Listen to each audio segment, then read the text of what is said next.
writers who just associating with his books could lead you in trouble. A guy called Ambroise Kim subscribed to Mongo Betty's Peuple Noir, and he was arrested. Mongo Betty had to work to free him. And to tell you how very extremist and prolific he was in his thoughts and in his thinking, he was exiled from his beloved country for 32 years. I want to nuance this thought. He's given me 3 minutes, I'll take 2. He wants to, just because I really need this to be an interactive conversation. And I think this panel is for you, not us. So let me nuance this a little bit. Number one, isn't it strange how the works of public intellectuals in Africa are hidden from Africans? Think. When I was growing up, I didn't study Mongo Betty in class. I studied De Gaulle in class. For what reason? Ask yourself. The second one for me is, why sometimes do public intellectuals on the continent start so strong and then switch sides? What's the reason? Is it resources, repression? Are they supported? What's the quality of life that they live? How abnormal are their lives? And so let me just, and the last one really and truly for me is, are student unions dying where intellect is bred and where advocacy starts? Are those places a cause of concern where we need to begin to look at how their decline should be resuscitated? Those are the 3 nuances I want to throw before I jump in real quick. And I want to say that in the formation of soldiers on the battlefield, in the war for better for our people, public intellectuals are the strategists. They are the master stroke. They are those who jolt our thinking. They are those who define our tactics. They are those who shape consciousness, who awaken, the sleeping giant in us. They are those who make you believe that you will win. You can win. Here's how to win. And the historical context for me is that we have had so much authoritarian rule. Currently, Cameroon is the best kept secret on the continent for repression, dictatorship, gerontocracy, authoritarian rule. In fact, Freedom House failed to tell us right now where we stand in the index, because we have a foreigner for a president who sojourns in Geneva and visits Cameroon. The current context is that there are significant gaps in education and poverty on the continent, which means that many of our leaders have weaponized 1, education, and 2, poverty. Therefore, these gaps make it difficult for people to participate in political process and hold leaders' foot to the fire. So, public intellectuals do and can use their platforms to raise awareness of these issues and advocate for solutions. Why are public intellectuals so critical, so important? First, because of our continent's history of authoritarian rule, like I said. Second, that there are significant gaps in education and poverty. And third, that public intellectuals use their platforms to raise awareness. I'm going to stop there with a quote from the great Achille Bembe. If one is not a human being, what is one? Thank you. Yeah. Thank you very much. Please pass the mic to Krua. Oh, you have one as well. Oh, okay. I have one. Then I can get that one. Sure. Good morning, everyone. My name is Kululwa. Can you hear me? Kululwa Mti from South Africa. My take on public intellectuals, I decided to give it a different take and focus more on the side of the organic intellectual and its erasure from the academic studies. The conditions of our African society seem to sometimes overwhelm the theories that are currently used. And the problem, okay, can you not hear me? Okay. And the problem, from my understanding, can be detected in the disjuncture between the university-certified knowers and the organic knowers. It needs to be dismissed that only knowledge that is through books and writing is valid. Where I come from, in the isiXhosa society, recording of people's experiences and knowledge by means of writing only emerged in the 1800s. Before contact with literary and West prominent forms of communication, knowledge dissemination were through oral literary art forms such as idioms, myths, praise songs.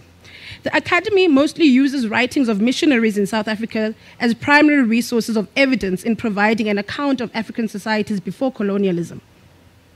So for the purposes of this panel, I will look closely into the institution, the academic institution, and I focus on how academics in South Africa, since the rise of the 2015 student movements, the roads must fall and the fees must fall, have started to make a shift towards revisiting the archives, trying to reposition the erased organic intellectuals, particularly women, and I'll be focusing on women, back into the democratic dialogue.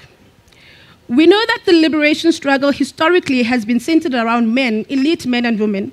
It is very rare to find scholarship that focuses on the ordinary people from the ground that had contributed both intellectually and in the military underground practices of the armed struggle. I used 3 works of South African black women scholars, namely Ubabalo Makokwana, who's at NMU, Spokazi Makadla, and Lihle Ngcobo, to show the importance of public intellectuals or organic intellectuals in the academic market and how dealing with erasures in history can be done through the academic process.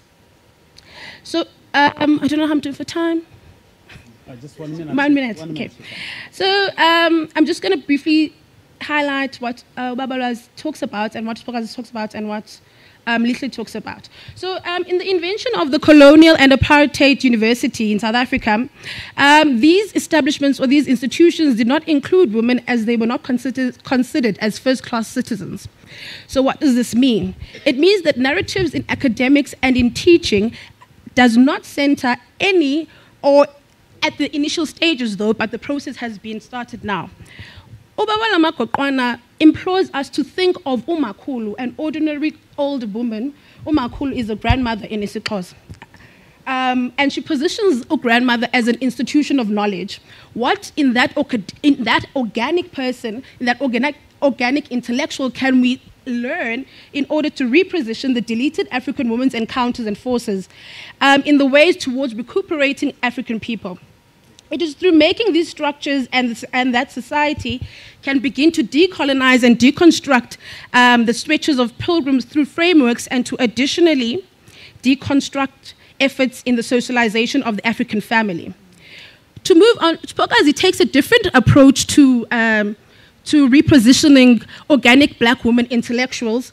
And in her book that she released this year, Guerrillas and Combative Mothers, Women and the Armed Struggle, Makala points out that women's contribution in the armed struggle have been erased in public culture and in academic and non-academic research. It is only those in the MK that are able to speak about their experiences and how they have been brushed away in the history. Scholars like Makadla have started to practice the act of looking at women as public intellectuals that have been erased in the liberation movement and contend with these and bringing them back into the archives. I'm skipping because it's time. Yeah, okay, so I'll come back with the rest of the arguments. I think that's a good way to start. Njeri?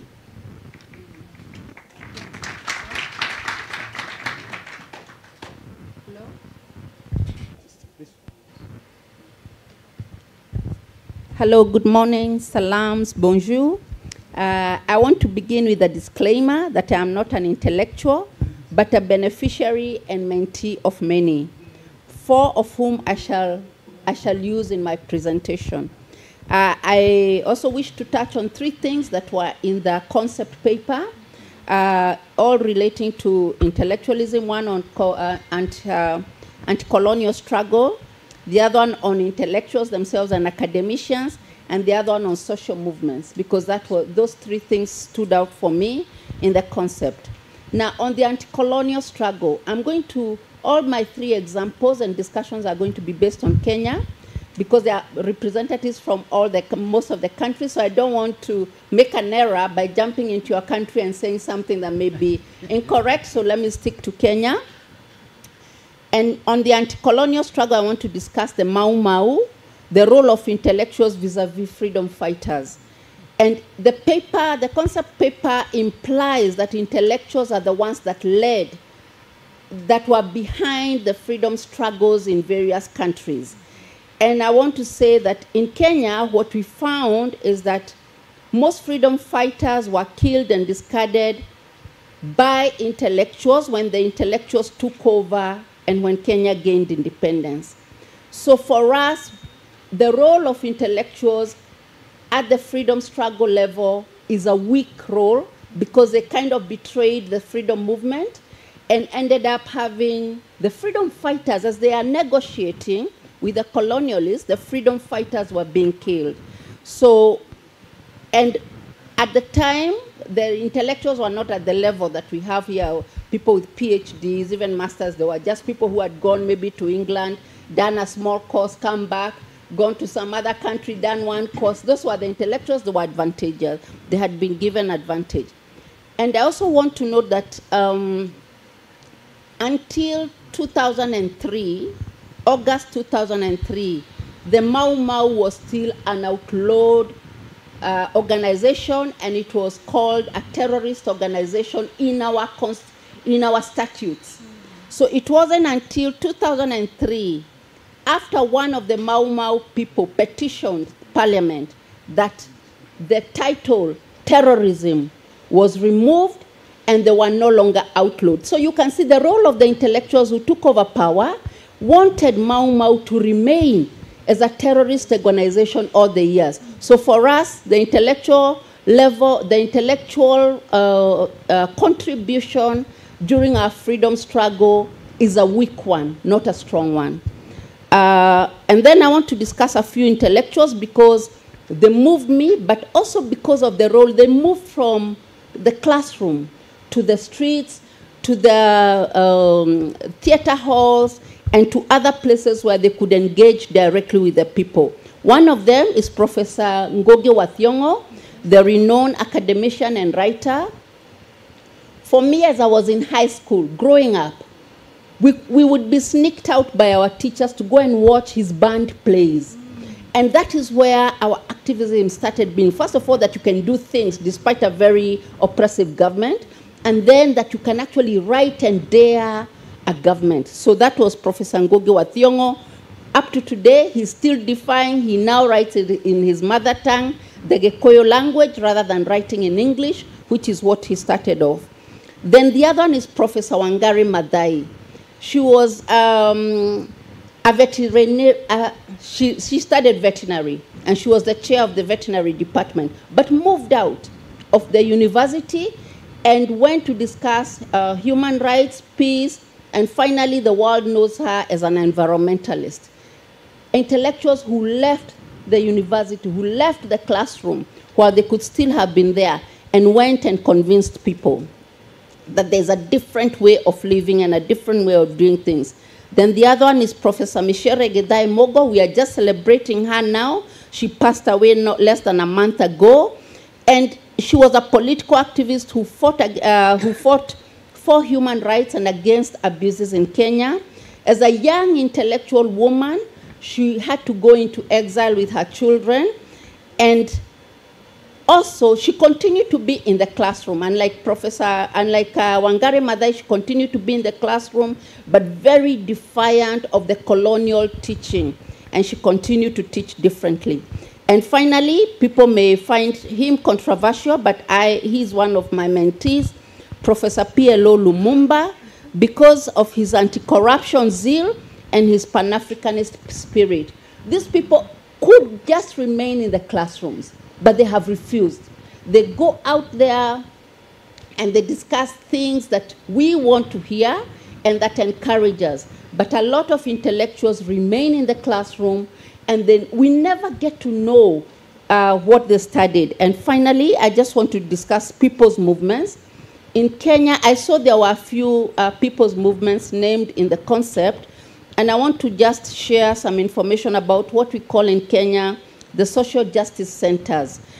These are centers that are founded by community activists, and they were founded in the slums.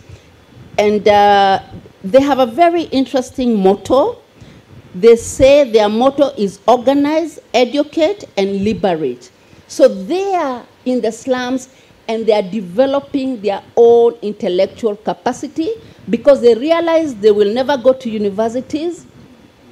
They are disadvantaged. So they have their own little groups of intellectual studying and sharing, and they have become very powerful movements, social movements in Kenya. And finally, to conclude, intellectuals, and if you are here, you are one of them, intellectuals are advantaged and occupy a privileged position in society. They should always use this for the betterment of their society and not use the privilege for personal gain. We found in Kenya, in terms of leadership, our leadership always uses the positions that they get for personal gain. Whether politician, whether you are in the university, you just do minimal. Yet you are the one who's advantaged and privileged. So my call is, don't do minimal, do more, get out of the classroom, go out there and work with the communities. They are anxious for the knowledge that you have. Thank you. Thank you very much, Pano. Wonderful. I think that gives us a very good starting point. And I want to try to summarize what the panelists have said, but 3 quick points from each of the the 3 panelists. One is really, Catherine is telling us the fact that the public intellectuals have not been able to communicate enough. The hidden Cameroon. And I think there are so many countries, by around that region, Cameroon, there are so many countries that are hidden. Cameroon, Gabon, Congo, Brazzaville, you rarely hear of them. And I think it gets worse when you begin to combine the Francophone and the Anglophone. These phones also become a problem for us. The 2 phones. I think Kulua basically helped expand that discussion by looking at actually the public intellectuals outside the academy to choose who should speak from that side. On this side, I have the authority.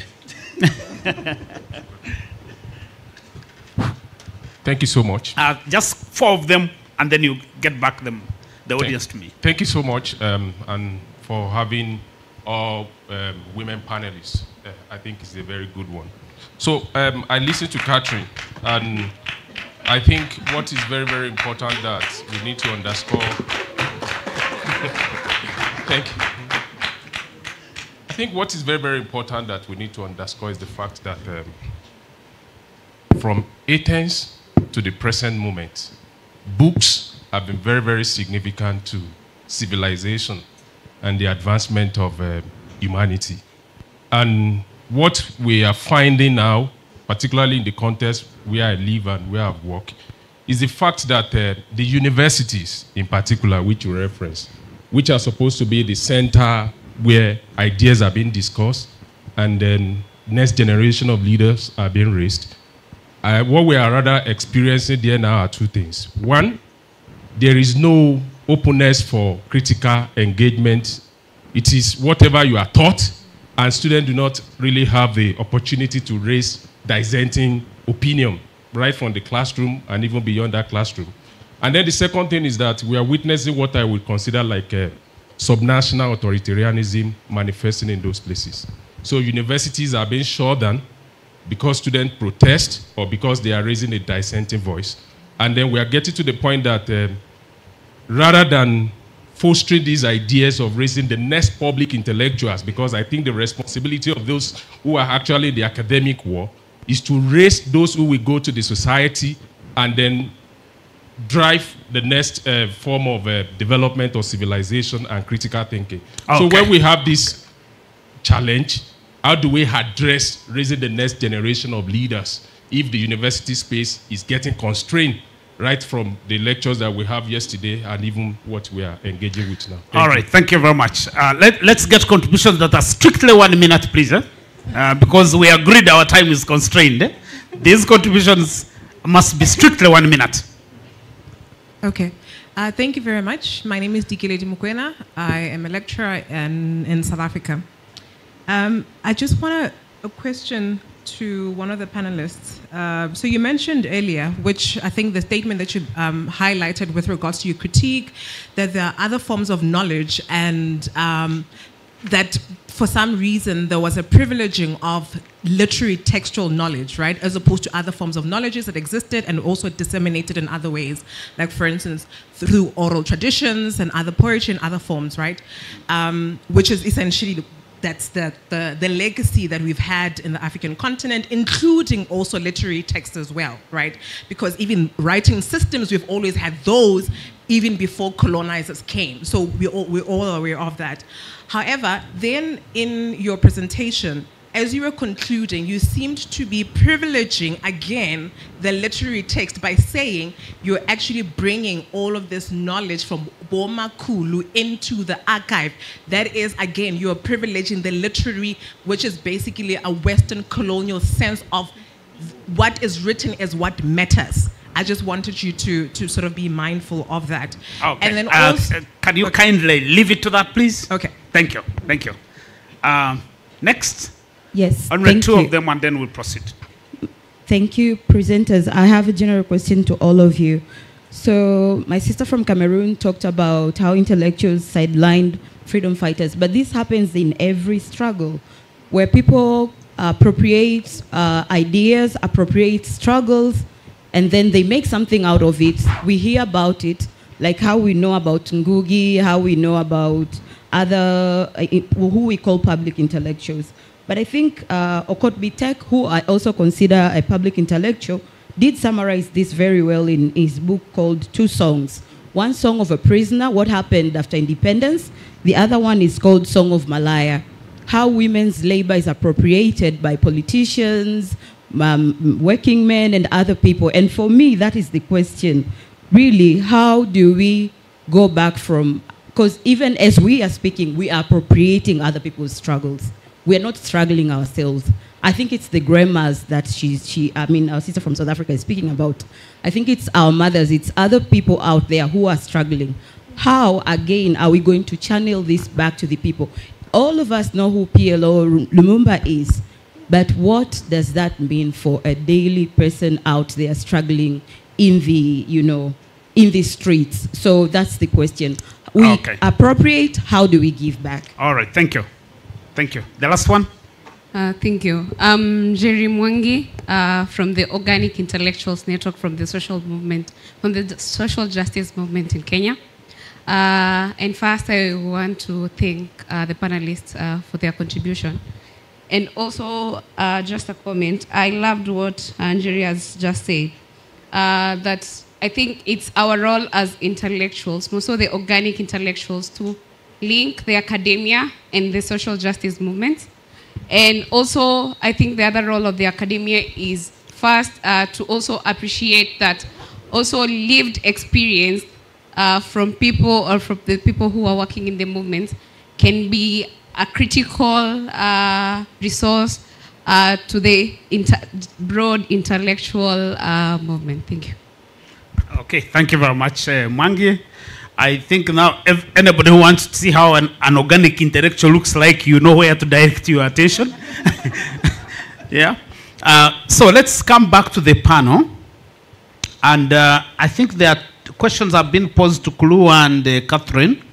But Catherine, as you speak, I also want you to reflect on, from your experience, are there specific things we can count as success stories of public intellectuals that have actually provided leadership and pushed the pro-democracy movement, a step further? Any success stories you can share? And I will get back to the audience because I want us to be able to hear those success stories from your different backgrounds once Catherine and Kuru have interjected at this point. Thank you. Let me just quickly address my comrade sister about appropriation. I wasn't referring to appropriation at all. I grew up reading Antoine de Saint-Exupéry, and I can quote his books. I was referring to the need for us to know our own in our context first, and to prioritize our own dynamics. In the later time of my schooling, I also read Chinua Achebe. And these are people like Mam Jerry who opened my thinking. I couldn't connect to Antoine de Saint-Exupéry the way I could connect to Chinua Achebe. These are people who wrote in my language, in the way that, and so it was easier for me to understand the principles and the concepts and the strategies they shared in their books in order for me to implement them. That's what I meant. Of course, these two can, they can live together, learning from other examples in other climes and also using our own local, hyper-local context. So I just wanted to address that. And thank you for that.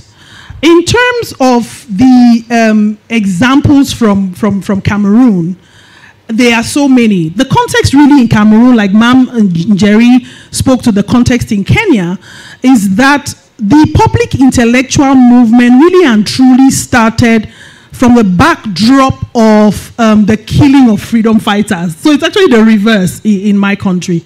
Mongo Betty started writing after the execution of Ernest Wandie and the freedom fighters who fought against colonialism. So indeed, our public intellectual movements came as a backdrop of trying to support the freedom fighters, to provide knowledge to the polity who needed that knowledge for power. In Cameroon, we have Albert Mukong. Mukong was a journalist, he was a lawyer, a political activist, and a leading figure in the independence movement. So you see, the whole concept is people really bringing knowledge because of trouble. And this is a guy who was arrested and detained on several occasions. He raised awareness for political reform in Cameroon, and he's considered one of the founding fathers of the nation state, as it were. We also have the women who advocated with movement. So I'm happy that Mam Jerry also mentioned the fact that it's not just public intellectual individuals, they're also movements. She created, Blandina Tunga created a Women's Empowerment Network, which really is focused on women's rights and inclusion. There's also the Cameroonian Association of Writers. These guys were founded in 1960. In 1960, French Cameroon got its independence. So you can see the trajectory there. These guys promoted the use of literature and published several anthologies to ensure that people were aware. Okay. I can stop there and let others carry on. Yeah. Yes, Kurua. Thank you very much for your questions. Comments as well. I do take them and I don't take them lightly. To answer my brother, the first question or the first comment, I do agree with him that the institutions have not been... I thought you were raising your hand. The institutions have not been spaces of rigor and have stopped being critical engagement spaces, simply because the institutions have become gatekeepers of knowledge. And this is why I took this approach to this presentation to say, look, yes, there are public intellectuals that we know, but how about we go back to the community, the family structure as an institution, our grandmothers, our mothers, and the one that I did not mention is Unaweza, who speaks about Mamabo Manyano and their contribution in the liberation struggle. But now, these conversations are unable to happen because, again, academics are unwilling. There's a nervousness or a nervous condition when it comes to having to go and unravel that truth. People are comfortable in their spaces. People are comfortable in the academy, and that is a problem. So now this is why I ask about how do we then bridge this disjuncture between the organic intellectual and the traditional intellectual? Because I think that our answers lie in that collaborative effort between those. How do we meet each other in the middle? Then I think that would be the revival of critical engagement. Also, coming up with different frameworks and different languaging and different ways of putting what our struggle is and how we got to this democracy and how to move forward. So thank you for that. And to my sister that's cautioning me about the archives and ways of documenting and archiving, I'm absolutely aware and critical of that. But also the archiving conversation is a different one, because now when we want to decolonize and we want to decolonize the curriculum and put these things into the archiving, we need to find ways that are African centers, that are self-clarifications on how to archive these narratives and these important institutions of knowledge. And that must come from us. We must not be told by European entrenched ways of archiving how to archive our histories and how to archive the findings that we find. And lastly, to the sister at the back, I agree with you. I don't think I need to answer you. But yes, I think my point exactly is what you're saying, is that the people that suffer the most are the people back in our African villages, in our African townships. So in South Africa, I come from a township. But also within those spaces, there are intellectuals, there's knowledge there that nobody wants to tap into, which will be able to explain to us why our society is the way that it is without being in the university. So yeah. Okay, just before I bring in Jerry again, I just wanted to pose this question, because if the university is still seen as the birthplace of some of these public intellectuals, and I think there are signals that are suggesting that space is being constrained. There is also a very clear dichotomy that I can see in Uganda. I don't know how other countries are, but you can see a very clear dichotomy between public universities and private universities. In public universities, you are really beginning to see the growth of autocratic leadership that is making it impossible for both students and academicians to be able to engage in free expression. So I wanted to throw this back to the audience and say, are there in your respective countries and institutions, are there success stories that are pushing the limits of this constrained space that we can learn from? That where you think that, yes, these things are happening and they are good learning points for anybody who is engaged in this public intellectual discourse or spaces. Yeah.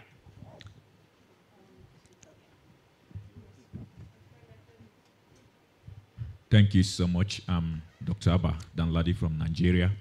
I want to respond to the question Kathy asked about why is it that the works of African public intellectuals are hidden from Africans?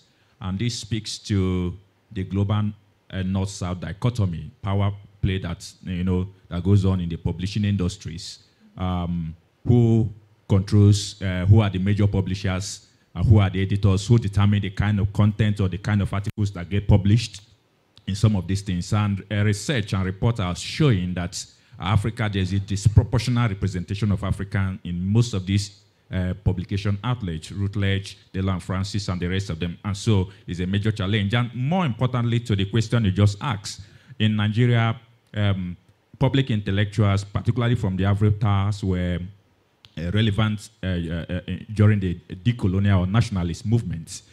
Even in trying to confront the military rule, you remember Wole Soyinka severally was thrown into jail and the rest of them. And so many of them from Ibadan, Lagos, were also active in confronting the military rule. But what we are witnessing now is a gagging, a gagging of public intellectuals in Nigeria through systemic or strategic means, underfunding, and then politicization, ensuring that people who speak against, governments are punished, either by being denied promotion or by being, there's so many being denied some juicy appointment. And so people often would like to toe in with the line of government. In private universities is even the worst, because he who pays the piper is the owner of the university, who often determines how things work. So that is the challenge you are facing in Nigeria from a personal experience of what's going on in my campus. Thank you.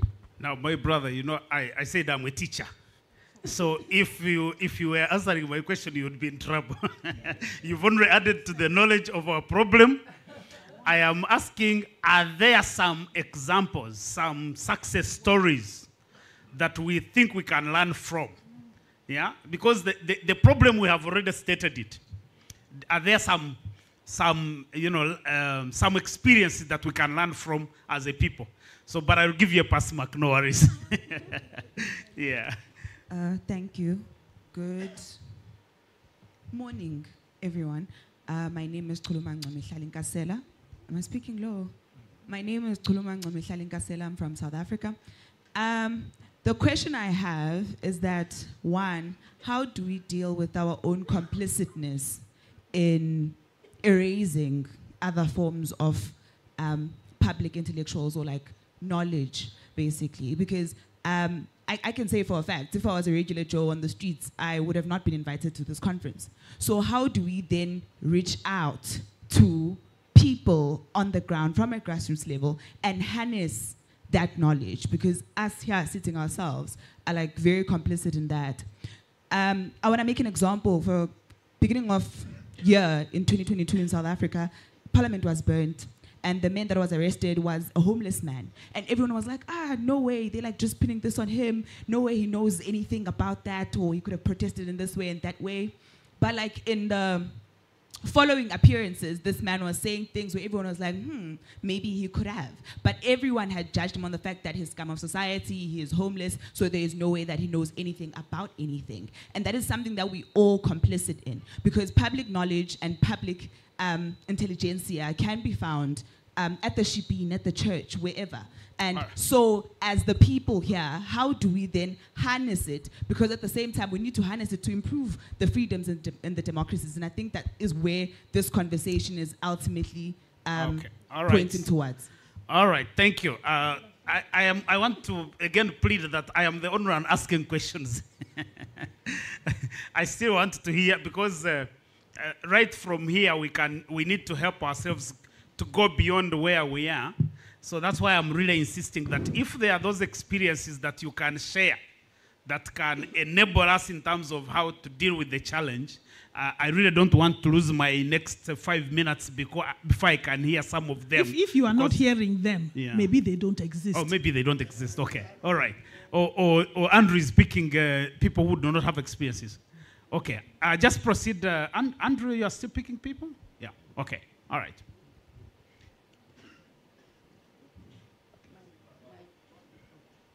The mic doesn't seem to be enabled.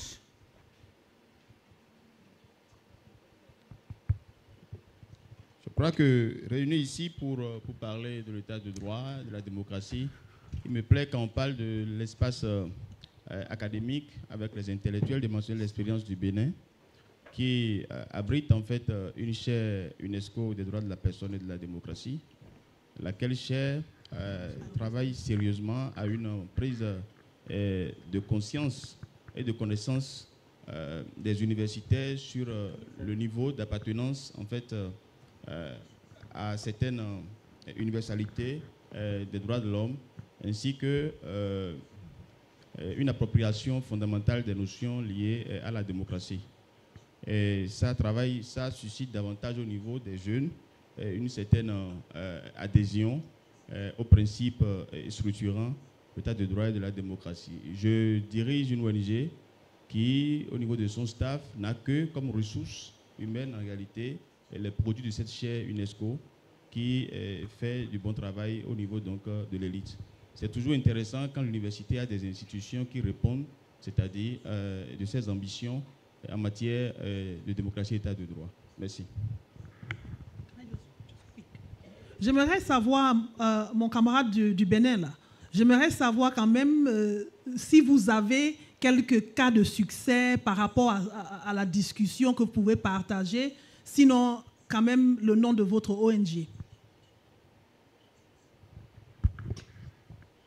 Okay. All right.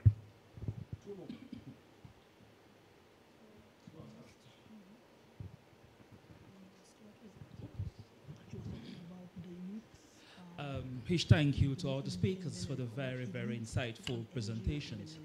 I think I've got 2 points. One is that intellectuals could really help shape policy offerings, help come up with ideas that politicians could implement. But I think the elephant in the room is here is that there is a perception in society in Africa that intellectuals are a bit snobbish. There is intellectual snobbery. And that snobbery means they don't really relate with the masses. So I don't know what the intellectuals here would say about that, because African society is very hierarchical. Yeah. And what people think is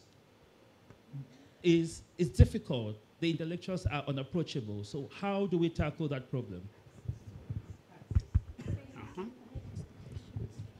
Okay, so let me get to one person and then I'll get back to the panel. Yes, my name is Jame from South Sudan.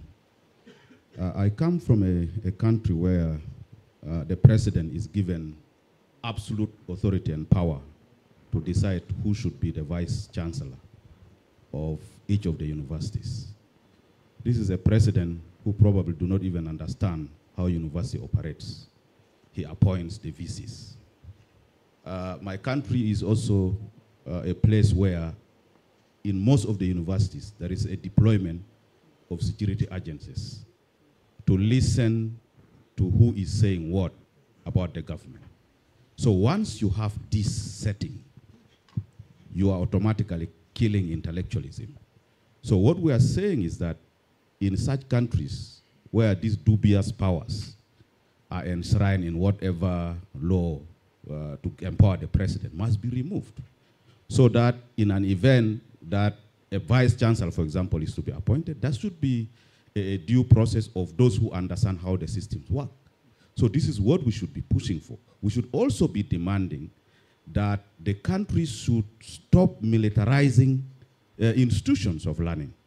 And therefore, where there is a deployment of this kind of security agents to listen to what people say, then that means that we are ending the ability of people to freely exercise their right and talk about whatever is happening in the country. So we must demand the removal of that one. Thank you very much. Okay. Thank you very much, our brother from Sudan, South Sudan. Let me bring in Jerry first. Yes. There's a promise. Huh?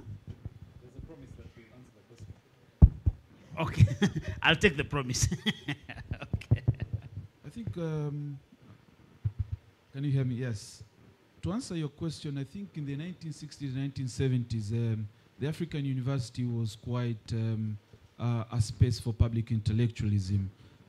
Probably I will cite the University of Dar es Salaam as one of these success stories as a center for public intellectualism. But the challenge of public intellectualism now, and of course me being at the university, and an African university as it is, there are calls to return back the African university to public intellectualism. And one of the attempts, and I like Kulua was, as just said, is to dismantle the colonial library. And this is the transformative effort that many universities in Africa, we have to give them credit to some extent, that are trying, right, to dismantle this colonial library and to bring back these epistemic knowledges in the curriculum. And I think there could be... Are they destroying the buildings or the books themselves? What are they destroying? The colonial, library. The colonial library is more about, you know, not just text. Yeah. It's not just about, but bringing in epistemic knowledges, okay, which Kulua is talking about. Okay.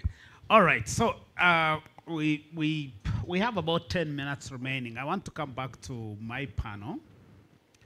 But just to say that listening to the conversation again, you see how we talk about the things of the past with nostalgia. I hope you feel that conversation. It's like, okay, so we are at this place, and as I listen to the contributions, I'm asking myself, our sister from Freedom House, and I'm like, but these things are not captured in the Freedom House assessments. Probably, if you look at the indicators, probably they will not be looking at the universities and other institutions of learning. Most like they look at the judiciary and look at the legislature and look at the police, but actually the spaces where discourse on democracy and freedom is taking place, probably they are not looking at some of the things. And I think it's a challenge that we need to give to ourselves. So let me invite Catherine to come in and us. Yeah, and Jerry. Let me invite Jerry to come in and actually just speak towards the conclusion of how you think we should be ending, because I'll give Catherine and Kwalua to close up again, because we only have 10 minutes remaining. Thank you. Thank you so much. I have like three small points. One on the Sudan. I think what my brother from Sudan is raising is exactly how Kenya was in the 80s. But it changed through the efforts of the ordinary citizen. It wasn't by the wish of the president or the wish of anyone, but the ordinary citizen demanded that there must be change. That's when nearly all the lecturers who were progressive had to go into exile or were jailed or were killed. That was exactly how it was in Kenya, but it is different, and you know it. So therefore, it can be different, and I just want to give you that as a word of encouragement. Everything can change. And in terms of somebody earlier had talked about the freedom struggles and why freedom fighters are always killed. And I think that's common in all our countries. And then we must realize no wonder Africa's democracy hasn't been working for 60 to 50 years, because the people who had the vision, the people who went to fight, the people who knew what they were fighting for are never allowed to take leadership. They are killed just before, or jailed forever, just before an independence deal is made. So we have to turn this around. We have, for most of us it's late, but countries are still struggling. And we are struggling because we have armchair leaders who have no intellectual capacity and who have no freedom interest. Those are our leaders.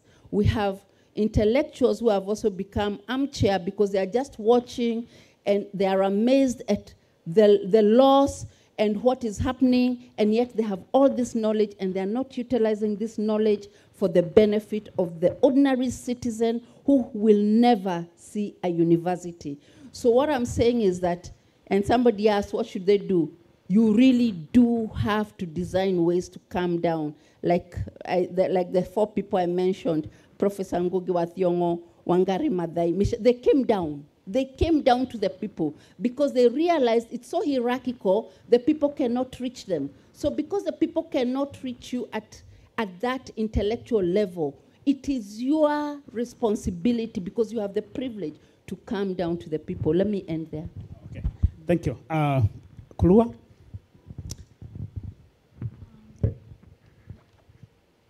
So I need to answer the question? Yeah. No, basically, as you wind up, you can just reflect on those experiences that you think we can learn from, or if you have any final message to give to our audience. Okay. If we had time, I would definitely test this thing here, because as the sister from South Africa is saying, we are here, there's some sort of privilege that we hold to be here that allows us to be here. But then I would pose the question, are there any public or organic intellectuals amongst us who would then be able to tell us what the actual problem is that they are experiencing in relation to the traditional intellectuals? Because I think that conversation, if you'd have them here, because I know that the intellectuals here, I know that people are PhDs, they're professors, there's everyone here. To have that conversation in a genuine manner that actually centers the organic intellectual itself. But also, for me, in closing, I really think that the teaching and learning process in institutions of learning needs to aim at the self-clarification of students in their intellectual stimulation. Because these so-called valid processes of knowledge making have always been by those who have not been affected by colonialism. The current form of universities are based on the concept of a gatekeeper community that is influenced by the post-European Renaissance, where the academics and students are privileged. However, this model would not work because it does not embody the aspirations of African people, even though these universities are in Africa. Therefore, decolonization does not merely mean access to institutions of learning and being able to afford them, but at the crux of the work that needs to be done is on the content of the curricula, the process of knowledge production and its authenticity and authority. Who owns it? The power of the university. And I think I'll end there. Oh, okay, thanks very much. And finally, Catherine. So we're talking about the weaponization of education, right? And I want us as Africans to not understand, because we understand the issues. I want us to accept the issues. They like say, many of us here have not accepted, the issues that we have. Our presidents, our leaders have weaponized knowledge. They don't want anybody to know.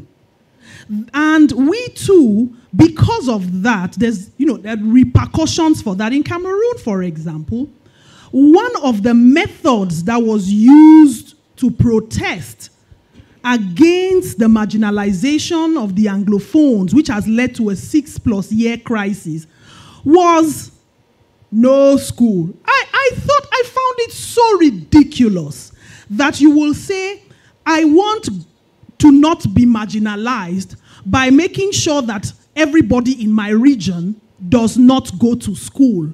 For years, our young people have not gone to school in the Northwest and Southwest region, and it has only slowly and gradually resumed with people's innocent kids shot in a school when they dared to go get educated. Please, we need to accept our problems.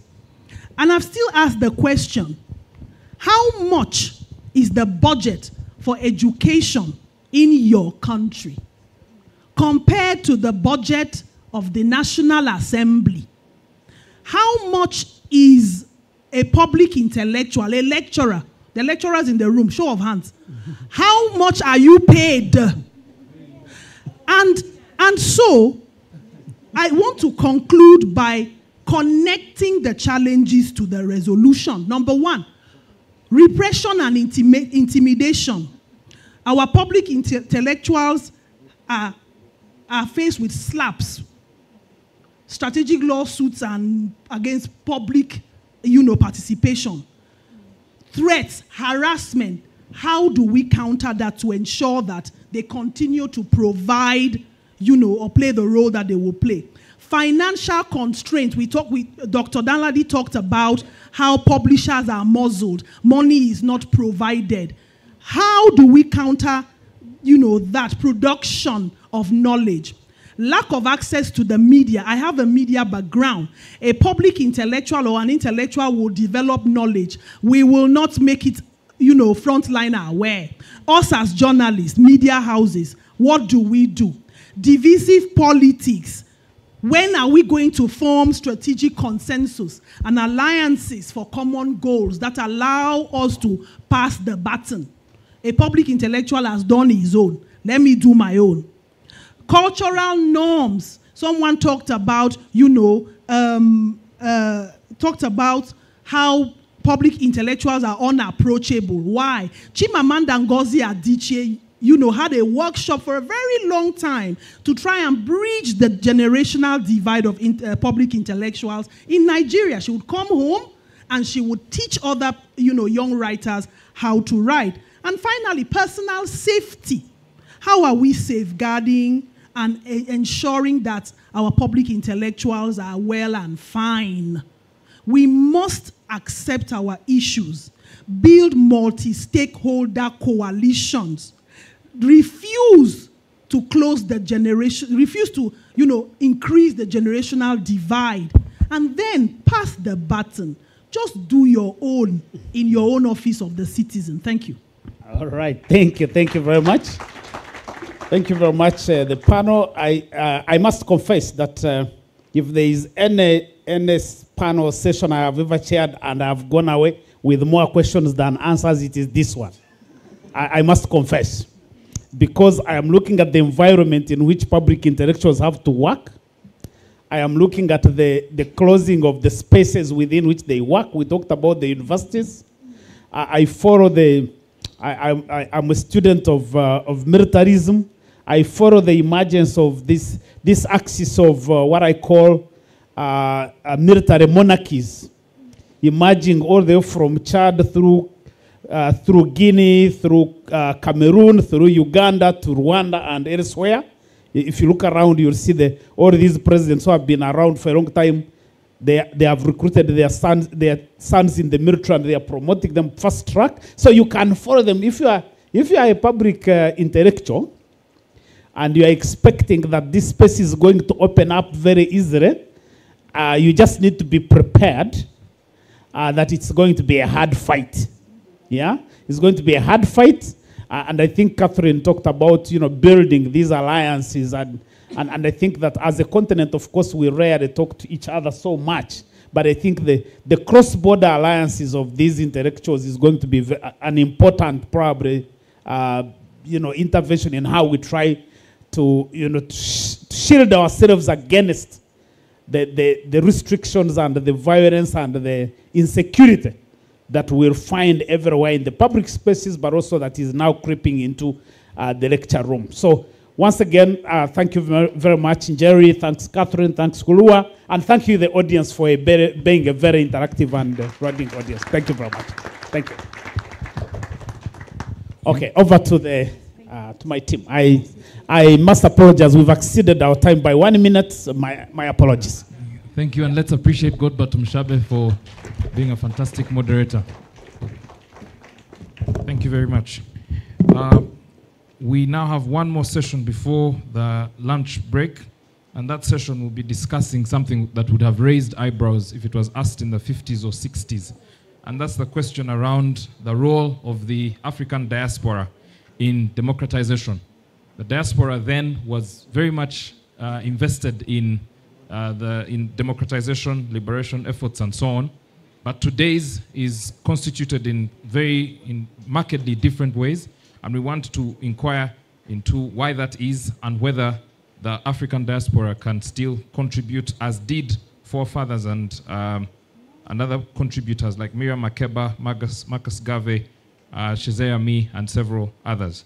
So to moderate that discussion will be Ernest Ambe. Please come to the front and constitute your panel, which will feature Susan Mutamba Sere, Medicine Magosha, Georgette Ariel. Please come to the front.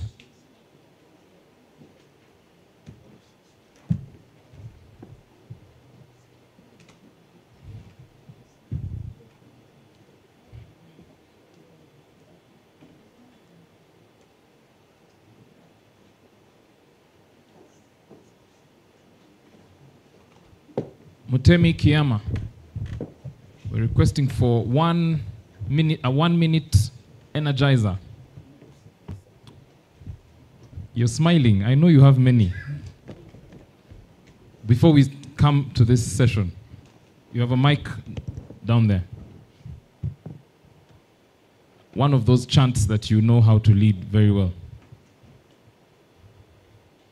Can we have a mic? Please stand so that they know who to give it to. Or you could run to the front, please.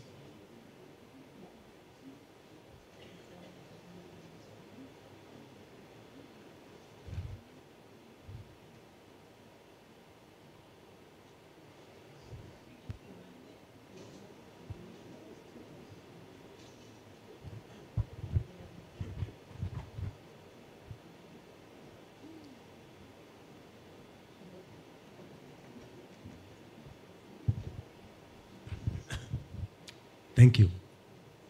For some reason, I can't think of any energizer. Let's stand. Let's stand.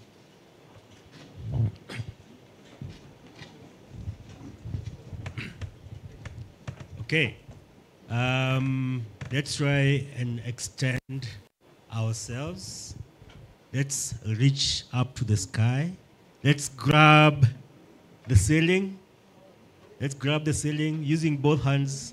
Reach, reach, reach, reach. Stand on your toes. Stand on your toes. Reach to the highest that you can. Breathe in. Breathe out. Breathe in. Breathe out. Thank you.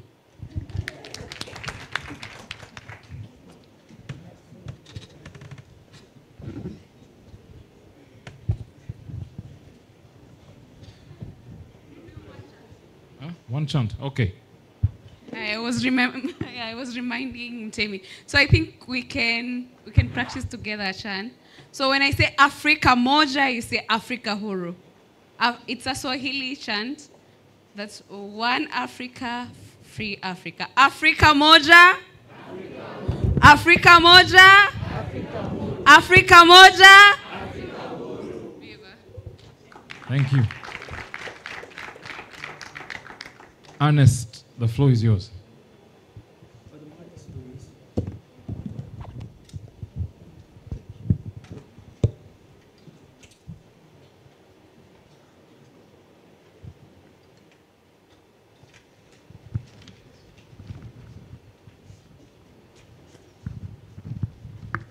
Can you hear me?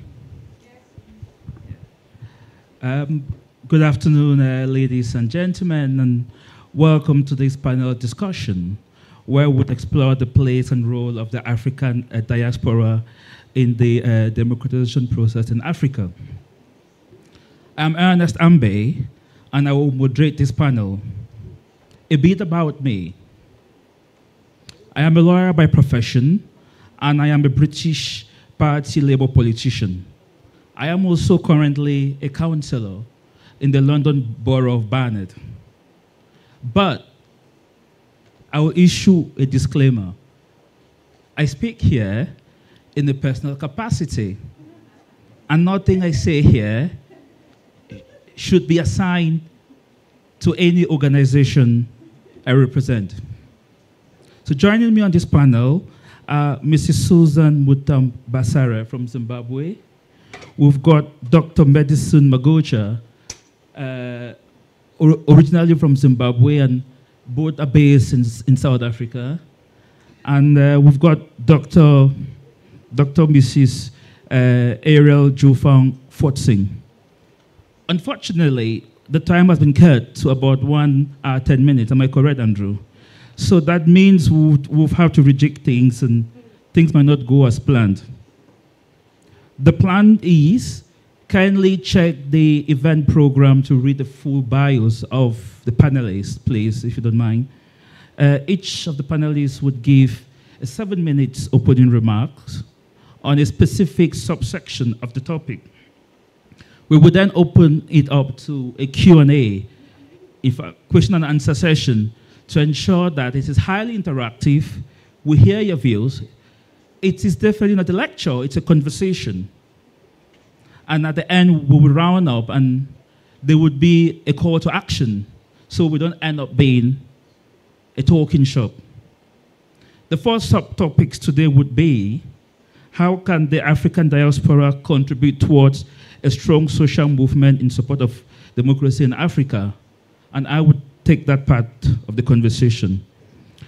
Next would be Dr. Magocha. He will look at if the African diaspora is underrated or overrated.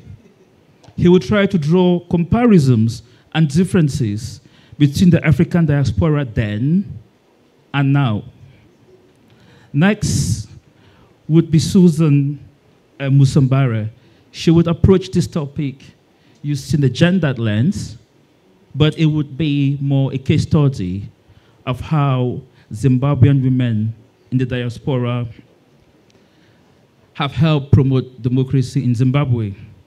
And finally, Dr. Fortsing would touch on social media and political contestations by the African diaspora towards a reconstruction of democratic debate in Cameroon. So much about Cameroon today, not sure why, but let's see how it goes. So without further ado, who is the diaspora? It's always important to know who we refer to by the diaspora. And the African Union have come up with a very good and broad definition. It refers to diaspora as people of African origin living outside the continent who are willing to contribute to the development of the continent. So in essence, any African living anywhere in the world who wants to contribute to improve Africa is diaspora. It doesn't matter where you live. It doesn't matter if you live in Fiji, if you live in Chile. So long as you want to contribute to the African continent and you're from the African descent, it could be your great-grandfather was African, you're part of that diaspora. The African diaspora has been an important agent for change, philanthropy, and remittances. They've helped support livelihoods and resilience across the continent. An estimated 160 million people who were born on the African continent now live and work in other parts of the world.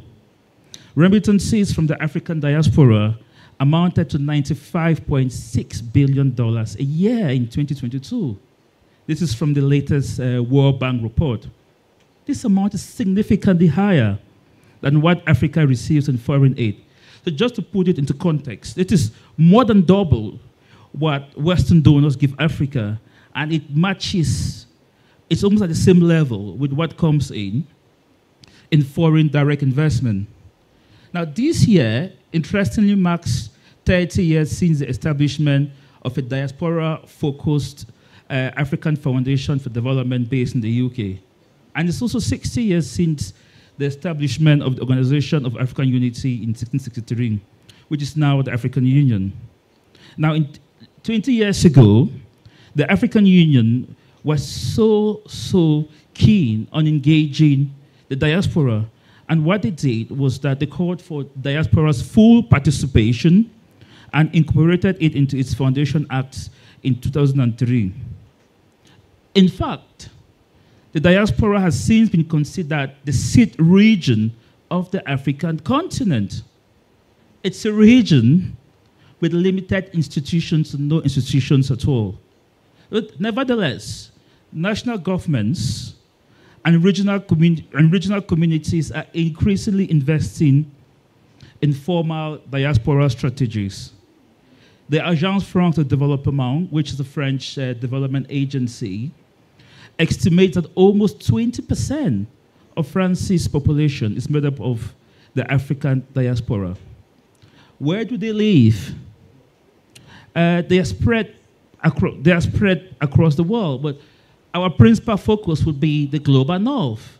And the reason why we would focus on the global north is the global north still holds so much political and economic power. And most of diasporans are based or live in those areas. Now, we cannot talk about diaspora's influence in democracy in Africa without linking that with rule of law and economic development, because that is a trinity. Those three go hand in hand. So how can the diaspora contribute towards promoting democracy in Africa?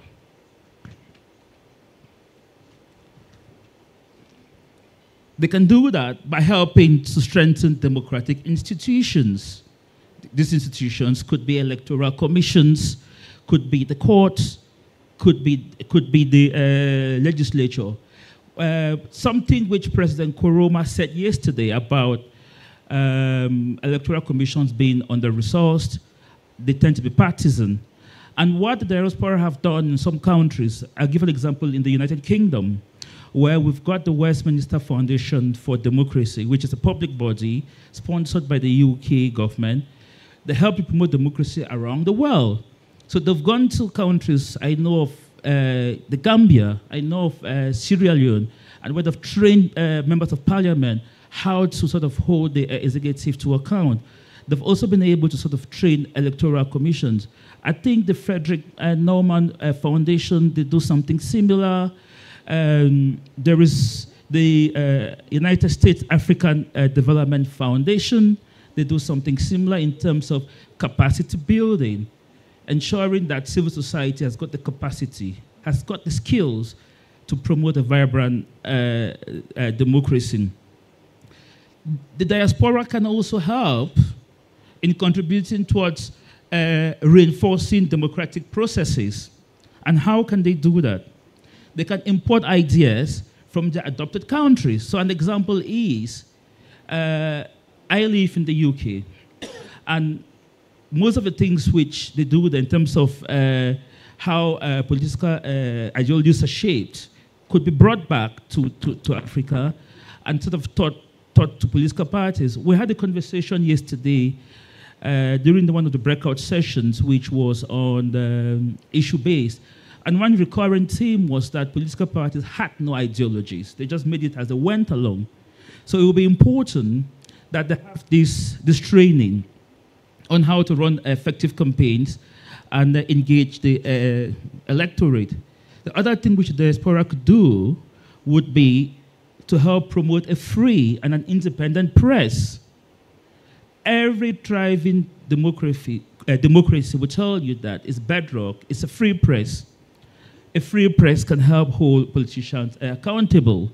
So when they give promises and don't deliver, you have the press there. A free press would also help disseminate and educate the public on policies. A free press would also help stand for the truth.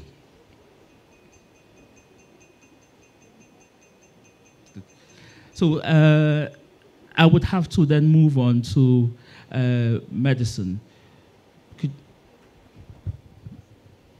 Okay, thank you so much for giving me the opportunity. Thank you so much. I would like to thank you in advance for listening to me.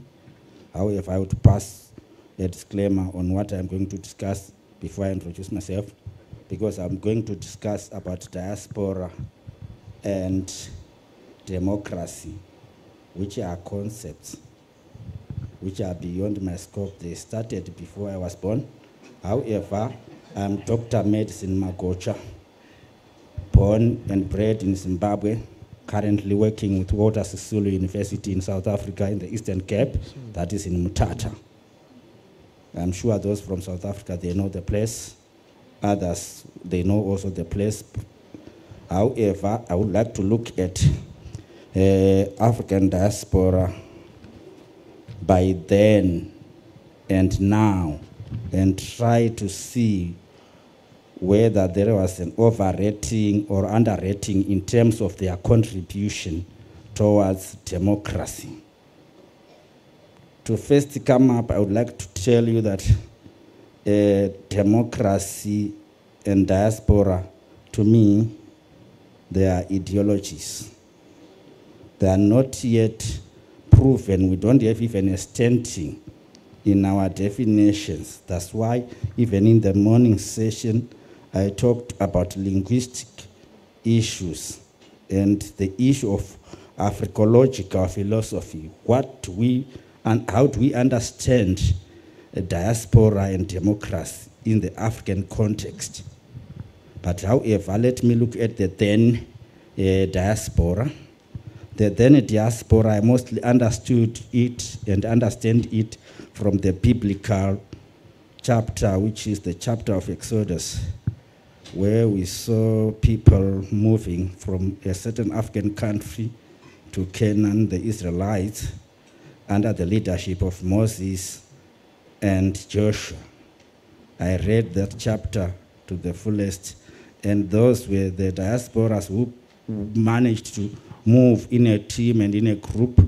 Then I would also look at the diasporas who went out of Africa in the form of liberation struggle fighters. Then we look at diasporas who went from Africa to United States of America in the form of slavery. Then I would look of the now diasporas who are across the world voluntarily, out of their own will and out of refuge seeking. Those ones who moved in the biblical terms, they moved for a long distance and they were together and they didn't leave their mission of moving from Egypt to Canaan. They passed through several countries where they could have enjoyed and say, we are settling here. What is happening to the African diaspora of this moment? You find out some of us, when they go out of the country, Africa, they try to seek permanent residence and citizenship of those countries, then we would question when are they going to come up with their contribution towards African democracy. Because when we talk of democracy as well, we must understand that it appears as if there are several democracies. Because we have political democracy, economic democracy, and social democracy, and many more to mention. And those democracies, they only refer to the majority of people in agreement and in unison in their modus of operandi. But however, in Africa, we are still building all those concepts. That's why we see there are a lot of issues to be raised. Sorry.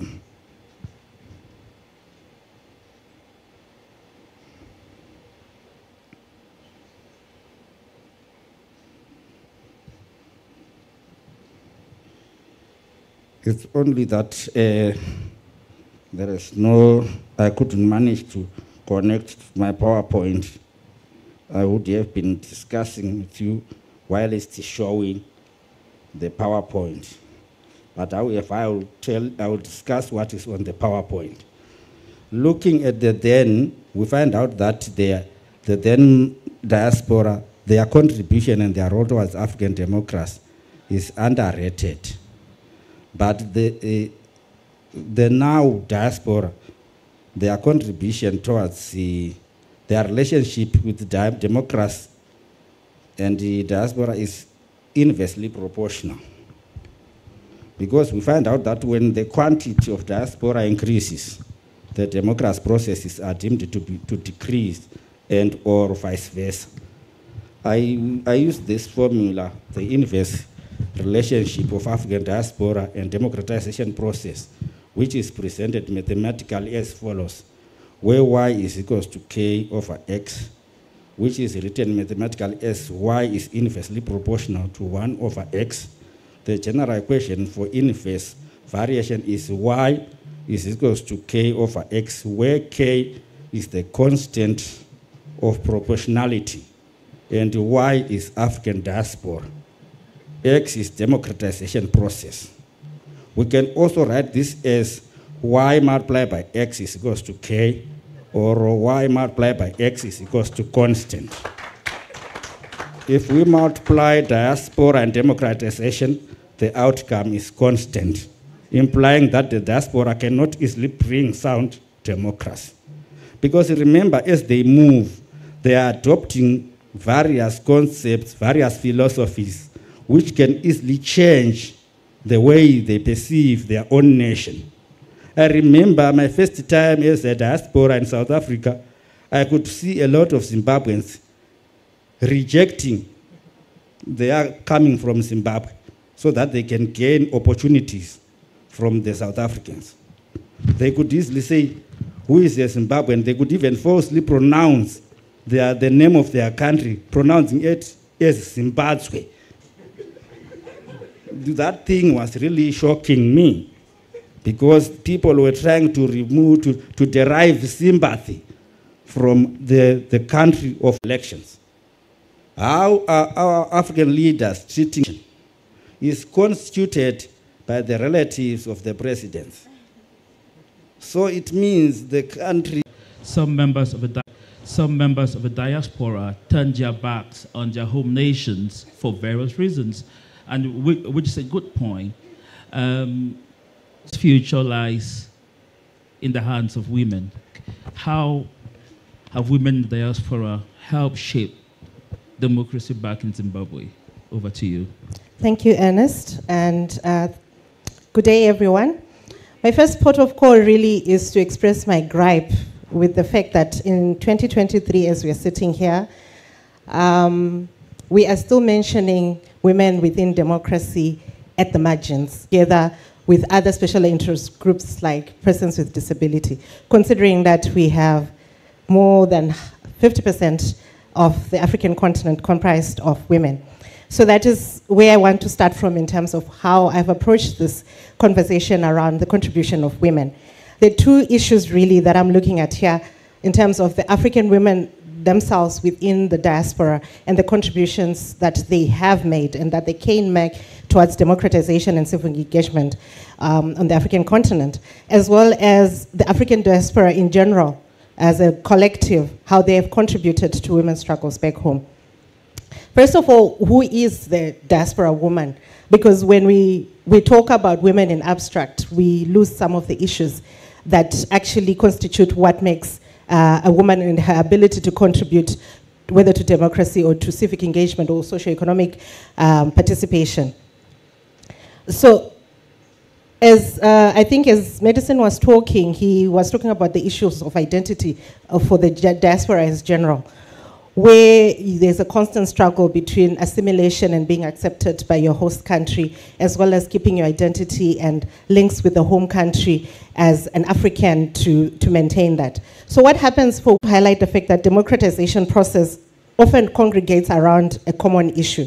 So in the context of the current democratization process that we're talking about, in times of conflict and political instability, rape and sexual assault often becomes a method in which women are subdued, or as a way of actually punishing families during a conflict. So what then happens is that those issues that are affecting women in the diaspora, the discrimination, the inequality, the fight for identity, and so forth, are still going to be put to the side in the quest for perhaps contributing back to the motherland. So you'll find, I think when Ernest mentioned, he introduced me, he mentioned that I'm going to talk a bit about Zimbabwean women in the diaspora. So for example, I'll give an example of how, despite what I've indicated, the identity of a diaspora woman, there have been instances now where women in the diaspora, whether as activists or as part of political action outside Africa, have stood together with what is happening back home. Some of you might be aware of, in the last few years, there have been an incident where there were 3 young political activists who were abducted, sexually assaulted, and persecuted and arrested. And you find that there was a lot of rallying around behind those women from women like, for example, Betty Makoni, who's based in the UK, and other opposition actors who were standing with them. The other thing about women in the diaspora is that their participation is also shaped by the culture conflicts that happen. They have come from Africa with a certain cultural identity, and then they get to their host country where perhaps the different cultural conflicts create a different perspective for them. So, for example, how gender roles are defined. So now there's the desire to assimilate into the new culture, which is fighting with their identities as African women from their host countries, from their home countries. So for example, within the Zimbabwe-UK migration context, this dynamic is important because research shows that a significant number of Zimbabwean diaspora women in the UK experienced a role reversal where they became breadwinners through their employment in professions such as nursing or teaching, thereby increasing their potential to contribute to economic endeavors and remittances that Ernest mentioned, possibly more than their male counterparts. So this role reversal also Susan, created... you have 30 seconds, please. Okay. So this role reversal also created conflict in terms of men who, in the patriarchal traditional setting that they were used back home, were the breadwinners and were used to taking care of the home. And also given the history of migration from Zimbabwe, where back in the 50s and so forth, there was migration by men to South Africa to work in the mines. And that was the context within they have been used, that the men remain, whether in the diaspora or in the home, they remain the breadwinners. I will give examples during question and answer, but for now, I will end here. Sure. Thank you very much for such an insightful presentation. And it's quite refreshing to hear that the Zimbabwean women in the diaspora have been standing shoulder to shoulder on political causes back home. Dr. Fortson, tell us about Cameroon, the social media and political contestation. Thank you. Okay. I would like, first of all, to thank the organizer of the conference and the partners. Là, je vais présenter en français, vous me permettez de switcher. Permettez-moi d'abord de rendre hommage au co-auteur de cette communication, le docteur Steve Tameton. La communication s'intitule « Médias sociaux et contestation politique des diasporas africaines vers une restructuration du débat démocratique au Cameroun ». Je vais commencer par une citation. Je ne me suis pas entendue avec ma compatriote, c'est juste une coïncidence.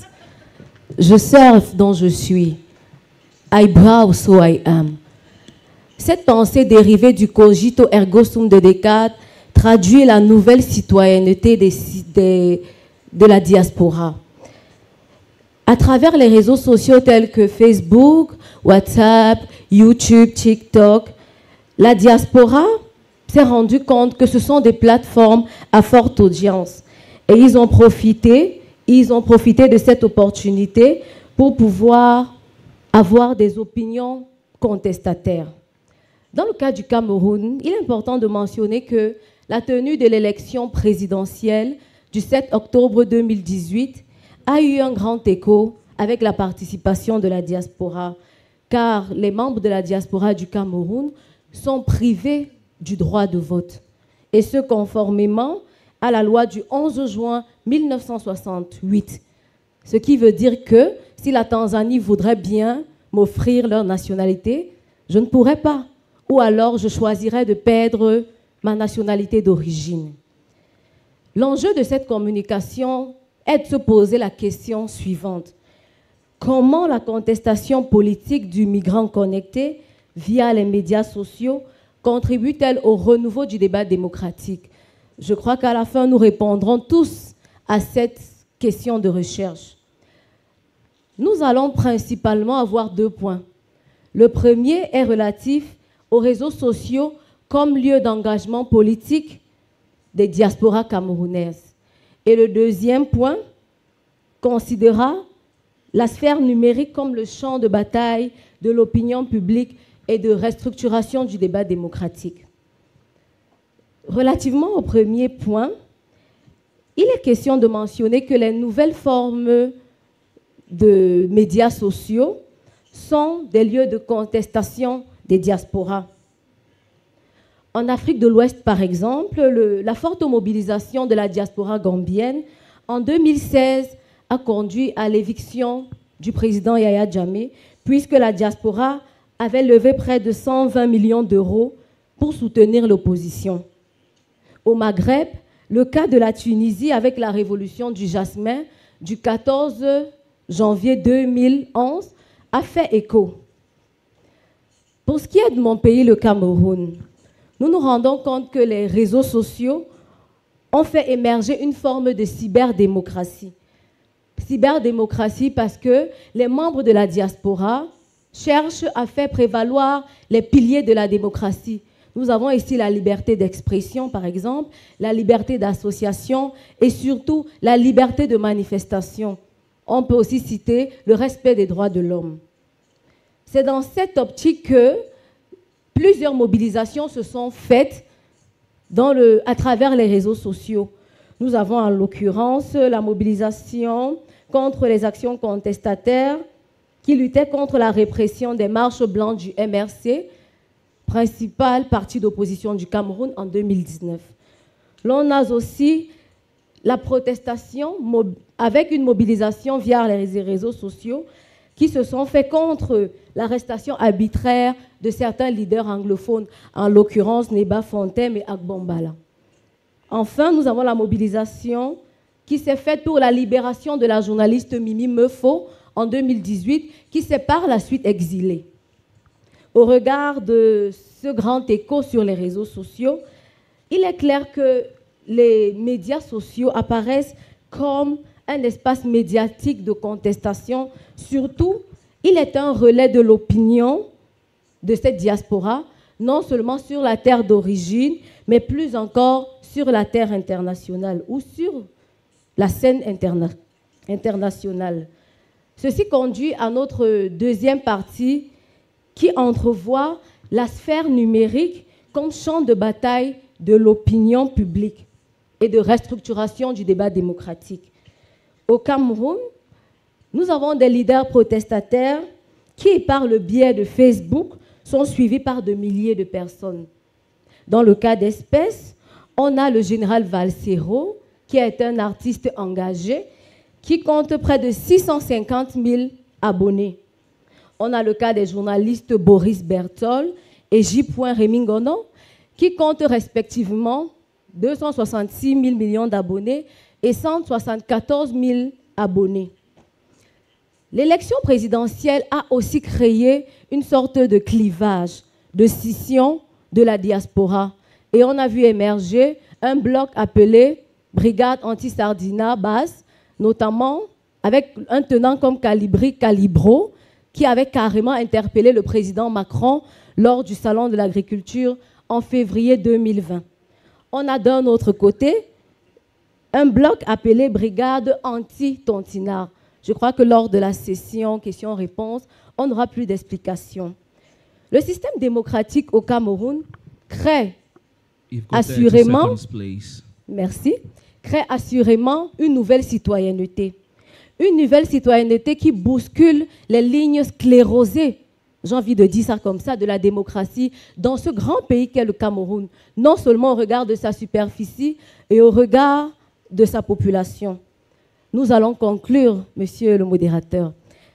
Nous retenons en définitive que les réseaux sociaux sont un espace de contestation, mais ils sont aussi un moyen d'inciter, c'est un moyen d'inciter la population restée sur le sol d'origine à pouvoir faire émerger la démocratie.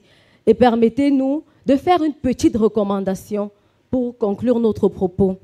Il serait important, pour que la marche vers la démocratie puisse fonctionner, de créer ou de mieux structurer l'activisme de la diaspora. Ceci pourrait être fait par une mise en place de ce que j'ai appelé la société civile virtuelle ou alors des groupes de pression. Ceci a notamment existé avec l'UNEC en 1950 et ça a marché pour la lutte contre les indépendances. Donc il serait bon que la diaspora s'organise pour effectivement arriver... Please round up. J'ai fini, monsieur le modérateur. Pour effectivement arriver à une démocratie soutenable au Cameroun en particulier et en Afrique en général. Je vous remercie. Thank you very much, Ajad, for such an insightful and instructive presentation. And just a couple of themes which I did pick up from the presentation. You raised the issue of dual citizenship, which affects the Cameroonian diaspora, i.e. they can't fully take part in the democratic process. You also talked about the diasporans realizing that social media platforms are the only venues where they could share or relate their concerns. So thank you for that. We will now move to the question and answer session. And the way I propose we do this is we have 3 questions first from English-speaking participants, and then the next 3 will be French-speaking participants. The reason I do that is just to ensure that once we change the pieces, we just do that once. So first 3 questions, please. Hands up. Yeah, thank you very much. I am Dengifa Ngalapu from Nigeria. Thank you for a very wonderful presentation. You've talked about the very wonderful contributions of the diaspora, but there are two questions that I really want to ask. One is the relationship between the diaspora and then peace building in many of the countries. I will use Nigeria as an example. In Nigeria, we have the indigenous people of Biafra issue, popularly called IPOB. And then if you look at many of the leaders in that sect, you will see that they find a safe haven in their diasporas basically, and then they create serious misinformation machines.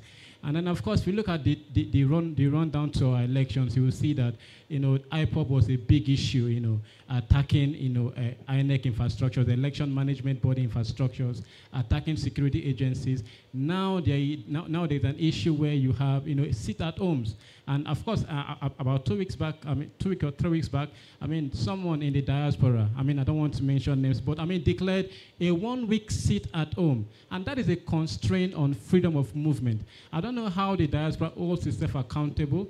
I don't know how institutions also hold them accountable, because sometimes when they create these misinformation machines, they are also not under the scrutiny of national communication bodies, because they will say they are in the diaspora.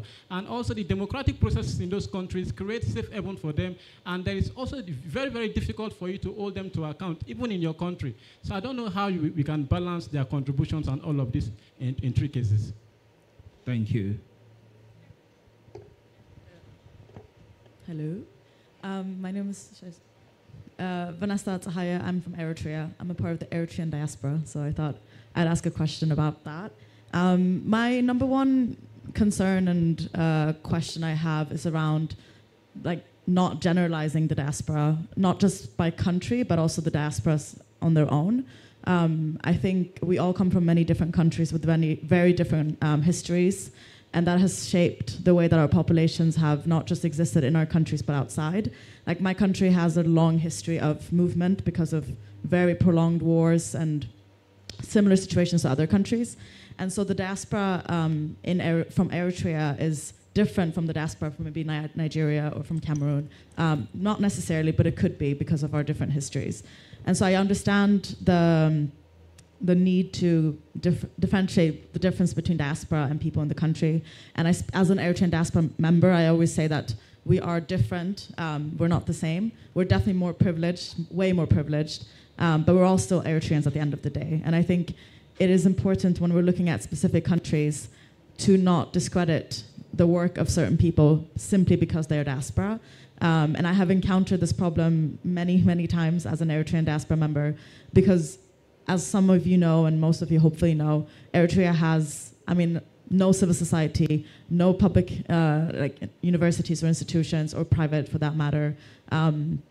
Organizing is not allowed in the country. And this was a deliberate choice by the government to completely silence the space in Eritrea. And so if that has happened as a deliberate choice by the government, then there's no other choice than to do it from the outside. And so I think it's important to look at each country as individual cases. And of course, if the public space in Eritrea would open, I think the approach to the diaspora movements has to change alongside, and the focus has to go back to the people in the country. But as long as the space has closed completely in Eritrea or closed partially in other countries, then the diaspora has to be a part of the solution. Otherwise, the government will succeed in silencing the people. So I think it's important to look at each country separately and not make a generalized view of what diaspora is. And so within that question, or I guess comment at this point, but I guess the question is to the audience, to the panelists, and I guess to the people working on African issues as a whole in the audience, to really think about that when you look at Eritrea and other really close societies, and not discredit the diaspora simply because we are diaspora. And of course, a comment to diaspora in general, to also look at our privilege and not think that we're speaking for people. We don't know better because we're educated or we live in the West, but we're just complementing the work on the ground. And sometimes that complementation has to be all of it when the space has been completely closed, or part of it when it's been partially closed. So, thanks. Thank you, madam. And just for future questions, could we keep them brief, please, and to the point? Thank you. Thank you. My name is Nawa. I'm from Zambia. I will try to keep my question or my comment short. But in Zambia, we have a very maybe the word would be questionable relationship with the diaspora. Because during the previous regime that was in leadership in Zambia, the diaspora was partially silent about the things that were happening in Zambia. Some of them, when our former president and his ministers, when he travels to those places, they would be the ones that would organize welcome committees for the former president. And when the former president lost power, the same people from the diaspora bought themselves into government and they hold very strategic and very key positions in the Zambian government now. And so it's a very questionable relationship that we have with the diaspora.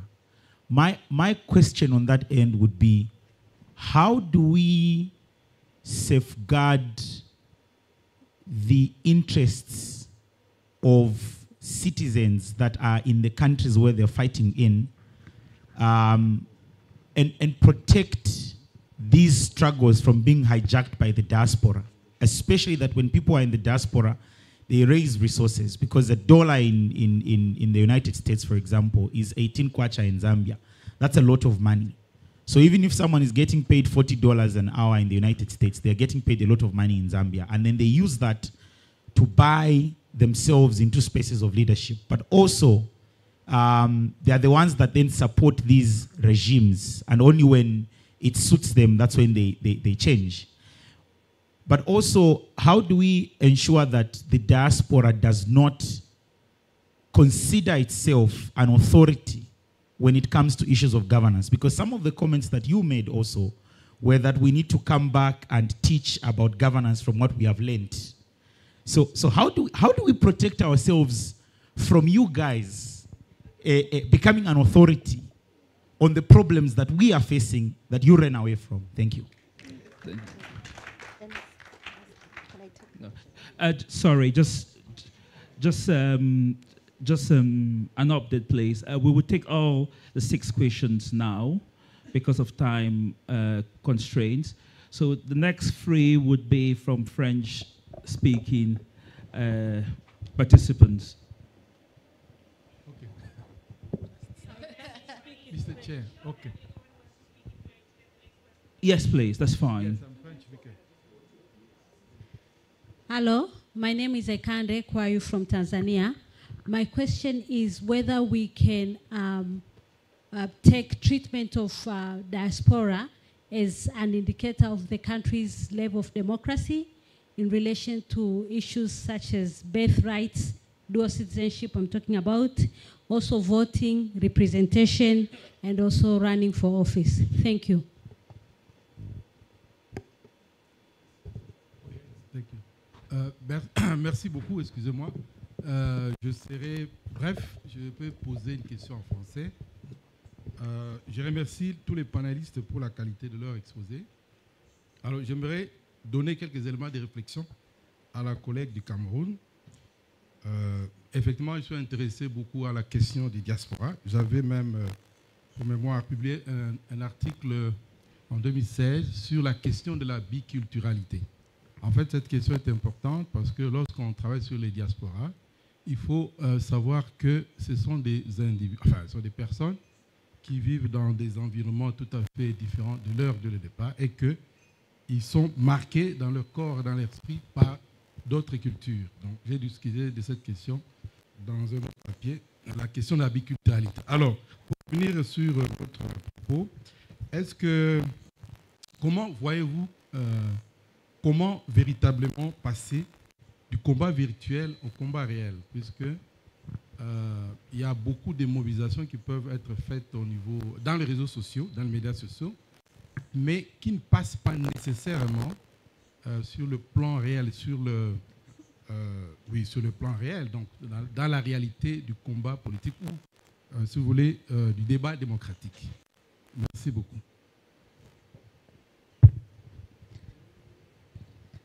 Bonjour à tous. Rina, je suis journaliste basée à Madagascar et moi je suis intéressée notamment par la position des diasporas dans les processus électoraux.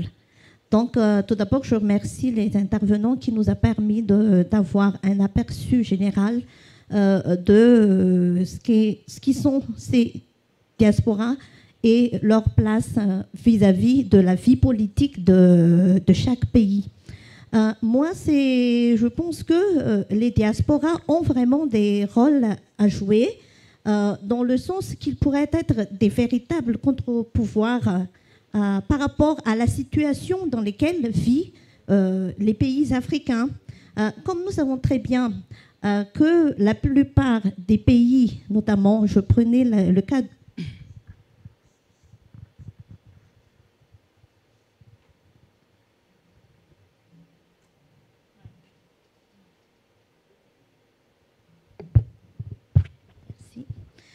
c'est que on a toujours pensé que les candidats ou les présidents élus issus des élections que nous jugeons démocratiques, ce sont des politiciens placés par des pays étrangers, des pays en puissance. Donc, c'est qu'on aimerait vraiment attendre de la part des diasporas, c'est comment contrebalancer. Thank you. I will through with the questions, Andrew. The mic is malfunctioning, so she hasn't completed her question. Okay. So please. Donc je vais être direct. La question, c'est comment traduire donc les actions menées par les diasporas via des espaces virtuels au niveau local, là où dans les pays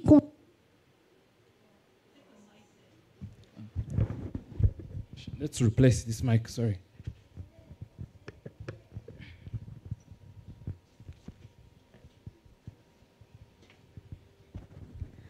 Donc, selon nous, qui est ici, je pense que c'est une réflexion et ça demande également la réponse de la part de tout le monde, non pas seulement des intervenants. C'est comment traduire les actions menées par les diasporas qui se passent la plupart du temps virtuellement en action pour qu'on aura vraiment des élections libres, des élections dites démocratiques, sans évidemment les influences étrangères. Parce que, comme nous savons, les diasporas, ils sont vraiment tenus à respecter, évidemment, les lois et les disciplines de leur pays hôte. Je vous remercie. Thank you. Andrew, I think that's two hands, two questions here. Take like this, then we'll end with you. Merci beaucoup. Moi, c'est Maître Wivine Kavira Burutere. Je viens de la République démocratique du Congo. Je travaille avec les femmes victimes de violences sexuelles avec le docteur prix Nobel Denis Mukwege. Merci. Moi, j'ai une préoccupation. Quand on a parlé de la diaspora, c'est vrai, c'était apparemment, on regarde que l'Europe. Et la question de la femme, là, ça m'a beaucoup touchée quand on regarde vers l'Asie. Vers l'Asie, il y a des femmes qui souffrent. Nos compatriotes africaines qui vont là-bas, c'est vrai, le premier intervenant parlait de fonds qui viennent en Afrique, mais ça vient d'où? L'argent sale. Pour les femmes au moins asiatiques, les africaines qui sont en Asie, puisqu'elles travaillent, elles crient aujourd'hui SOS. Elles y vont, quand vous allez dans les avions, ce sont des femmes domestiques. Oh, je rentre en Asie, je travaille, pour quel salaire? Où est le BIT? Ça, c'est la première question. Et puis, quand elles rentrent là-bas, elles sont maltraitées comme domestiques. Elles sont des esclaves sexuels. Quel est l'apport du numérique? Elles ne savent pas par où crier qui va sauver, qui va les sauver. Elles sont enfermées là-bas. Parfois, on retire les passeports, on retire les téléphones. Elles sont dans l'océan et ne savent pas comment quitter ces sphères-là. C'est vrai, ils peuvent envoyer de l'argent en Afrique. Mais quel argent? Pour faire quoi? Ça vient d'où? Moi, je pense que j'ai vu l'exemple de, c'est pas de Ghana, hein? Les femmes ghanéennes au Ghana. Madam, could you please round up? On a organisé une sorte de médias, de numérique là-bas pour SOS. Toutes les femmes qui peuvent accéder au téléphone, de crier, comme ça, il y a un mécanisme d'aller les retirer, les remettre au pays. La diaspora, c'est vrai, c'est une bonne chose, mais pour certaines femmes, c'est une souffrance. Merci. Thank you very much. My name is Hannah Foster. I work for the African Center for Democracy and Human Rights Studies in the Gambia. There is a dilemma. Yes, a lot of people in the diaspora have been sending money home. But then some of them believe that those contributions give them the right and authority to decide what happens in government. And you find out that some of them, after the elections, decided to come home so that they can hold ministerial positions or ambassadorial positions, and believe that they need to be repaid by the government. And development interventions. But as activists here, as civil society advocates, in some parts of Africa, we see that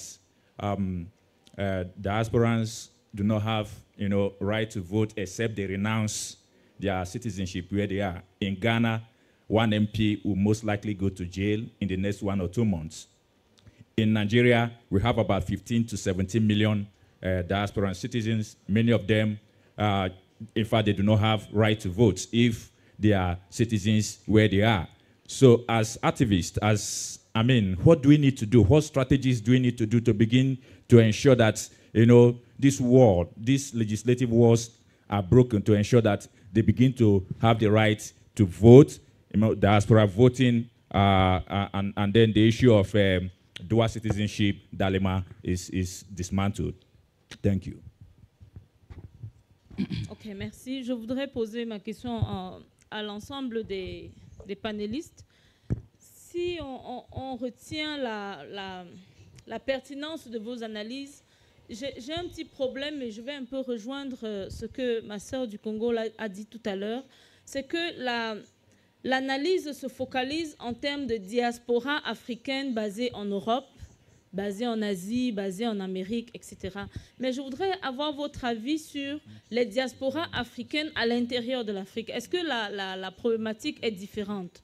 Nous avons de nombreuses familles qui se sont exilées, qui ont immigré de leur pays d'origine pour s'installer dans d'autres pays africains et y ont vécu pendant des décennies. Est-ce que les problématiques sont les mêmes en termes d'appropriation, d'acculturation et même de participation politique au sein de leur pays hôte, mais aussi au sein des pays d'origine? La deuxième préoccupation à laquelle je voudrais qu'on réponde, c'est celle de savoir, en réalité, qui a le pouvoir démocratique? C'est celui qui finance la vie démocratique dans un pays. On parle de l'aide que la diaspora apporte au pays, mais c'est à l'échelle microéconomique, c'est à l'échelle familiale. Quand vous transférez de l'argent dans votre pays d'origine, c'est en direction de votre famille. Est-ce que la diaspora est prête à financer les processus démocratiques de leur pays d'origine pour être sûr non seulement que ces processus soient transparents, équitable, etc., etc. Donc, je voudrais qu'on voit la question du financement, aussi la question de l'appartenance ou alors du pays, de la région d'installation de ces migrants-là. Merci. Last question. Voilà, merci beaucoup. Bonjour l'assistance. Je m'appelle Hamani Assoumane, je viens du Niger. Juste pour joindre, je félicite les panélistes pour en tout cas pour la clarté de leurs prestations. Je voudrais juste prendre l'aspect élection par rapport à la diaspora pour dire qu'au Niger, nous venons de sortir des élections partielles de la diaspora. Sur les 171 députés qui comptent, en tout cas notre Parlement, nous avons 5 représentants. Nous venons de sortir des élections partielles. Mais ce qui nous a le plus, en tout cas ce qui a le plus surpris, ou disons qualitativement les différents acteurs électoraux, c'est qu'on a assisté à des élections partielles très claires. Des élections partielles, en tout cas je vais dire, qui sont honnêtes, partielles et acceptées par tous les participants. Contrairement à l'interne, où il y a eu des protestations, où il y a eu pour dire que la qualité, en tout cas la diaspora, nous, à nos yeux, ça rime avec, en tout cas avec qualité, ça rime avec, en tout cas, vraiment pour dire que nous devons travailler aussi la diaspora pour qu'il y ait une avancée de la démocratie. Aujourd'hui, on a constaté que la diaspora évolue. Ce n'est plus l'aspect économique en temps, ce n'est plus c'est de plus en plus les investissements, c'est de plus en plus. Et nous avons constaté que depuis qu'on a donné cette chance, en tout cas pour qu'il y ait 5 représentants, les parlementaires de la diaspora ont plus travaillé que les parlementaires à l'interne. Ils ont accepté, ils ont participé, en tout cas ils ont fait venir au pays des investisseurs, en tout cas ils ont participé à l'élaboration à des réformes électorales. Mais ce qui est le plus important, là où je voudrais en venir, c'est comment encadrer tout ça là. On a vu que vraiment la diaspora de chez nous, en tout cas en pays francophone, ça rime avec qualité. On a constaté qu'il y a des professeurs qui parlent virtuellement, qui participent au débat en termes de réformes, qui participent au débat en termes de débat politique et autres. Mais maintenant, vous en tant que spécialiste, comment est-ce que vous voyez tout ça là, comment encadrer tout ça là? Comment faire pour qu'il y ait davantage d'encadrement, davantage comment est-ce qu'on doit s'y prendre? Quels sont les outils à faire, à mettre en avant pour pouvoir canaliser, c'est parce que c'est un facteur qualitatif en termes de bons par rapport à la démocratie en Afrique. Comment est-ce qu'on doit faire? Parce que l'aspect économique, c'est de plus en plus, ça tend à être une réalité. Mais le plus important, c'est de travailler. Comment est-ce que vous comptez en tant qu'expert? Comment est-ce que vous nous donnez-nous des pistes, des solutions pour encadrer? Parce que nous, en pays francophone, vraiment, ça évolue. On a déjà, et ce n'est que justice, hein, c'est pour être conforme au pacte international relatif aux droits civils et politiques. Ce n'est pas acquis dans beaucoup de pays. Abba vient de le dire. Dans beaucoup de pays, au Nigeria, c'est pas, je pense que ce droit n'est pas consacré pour en tout cas pour les étrangers, pour la diaspora. Je pense que comment faire pour qu'il y ait une uniformisation par rapport, parce que c'est une force à part entière. Et pour me répéter, comment encadrer tout ça là? Et j'attends une réponse de votre part. Merci. Thank you. Right, so lots of questions. Let's see how we start answering. Susan, would you take the gender as an online audience? Should we finish first with these and then we'll go online? Or? Okay, yeah. So, colleagues in the working on the displays, could you put up the questions that have come in from our online audience?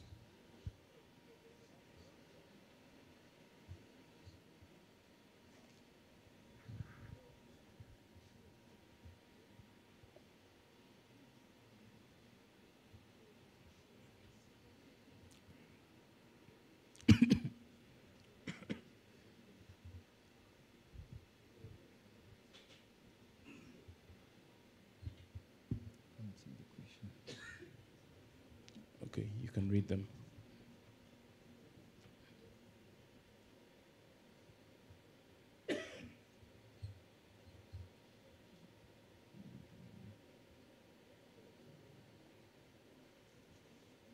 Keep scrolling until we see a question.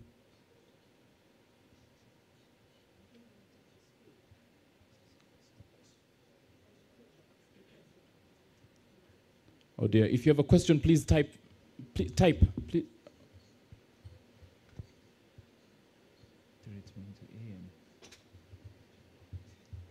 Okay, we'll give you a minute to ask. You can unmute yourself and ask in a minute.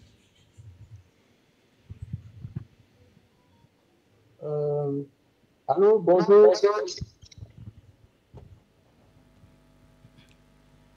Je m'appelle Martin. Je viens de la République démocratique du Congo. J'avais une question par rapport au rôle de la diaspora. Je suis vraiment très bref et très direct par rapport aux panélistes. Comment pouvons-nous croire au combat ou à la véracité du combat de la diaspora lorsque cette diaspora lutte lorsqu'elle est à l'extérieur, ça veut dire l'extérieur, que ce soit en Afrique ou en dehors du continent, et que lorsqu'elle rentre au pays, et qu'elle a par exemple la chance de pouvoir appliquer ce pourquoi elle luttait, elle ne fait rien. Je prends l'exemple de mon pays, la RDC, nous avons un président qui a vécu dans la diaspora, qui a fait beaucoup de choses en étant dans la diaspora contre les différents régimes qui se sont succédés. Mais aujourd'hui, lorsqu'il est arrivé au pouvoir, on ne voit pas le changement par rapport à ce qui était défendu hier dans la diaspora. Également, il est entouré de plus de 1000 conseillers qui sont venus de la diaspora, mais on ne voit pas le travail réel qu'il fait. Par contre, ce qu'on voit, c'est le détournement massif de deniers publics. Comment pouvons-nous croire à la vérité ou à la sincérité du combat de la diaspora lorsqu'elle arrive au pouvoir et qu'elle ne fait pas autrement que ce qu'elle critiquait hier? Voilà, merci beaucoup. Thank you. Please help us with the question. For the benefit of everybody, I requested one of the panelists to repeat the question. Par l'anglais.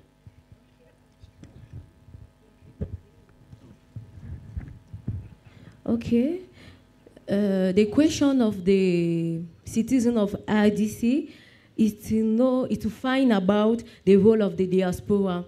He find out how the member of the diaspora, when they came back to their country, they don't really exercise the way of democracy.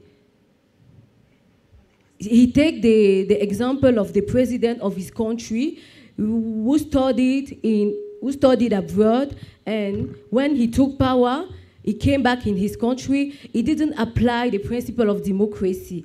And he also mentioned that he has many councillors which are coming from the diaspora, but when they are just coming, they are not exercise or they are not apply the way of life of Western country to make the origin country to be developed.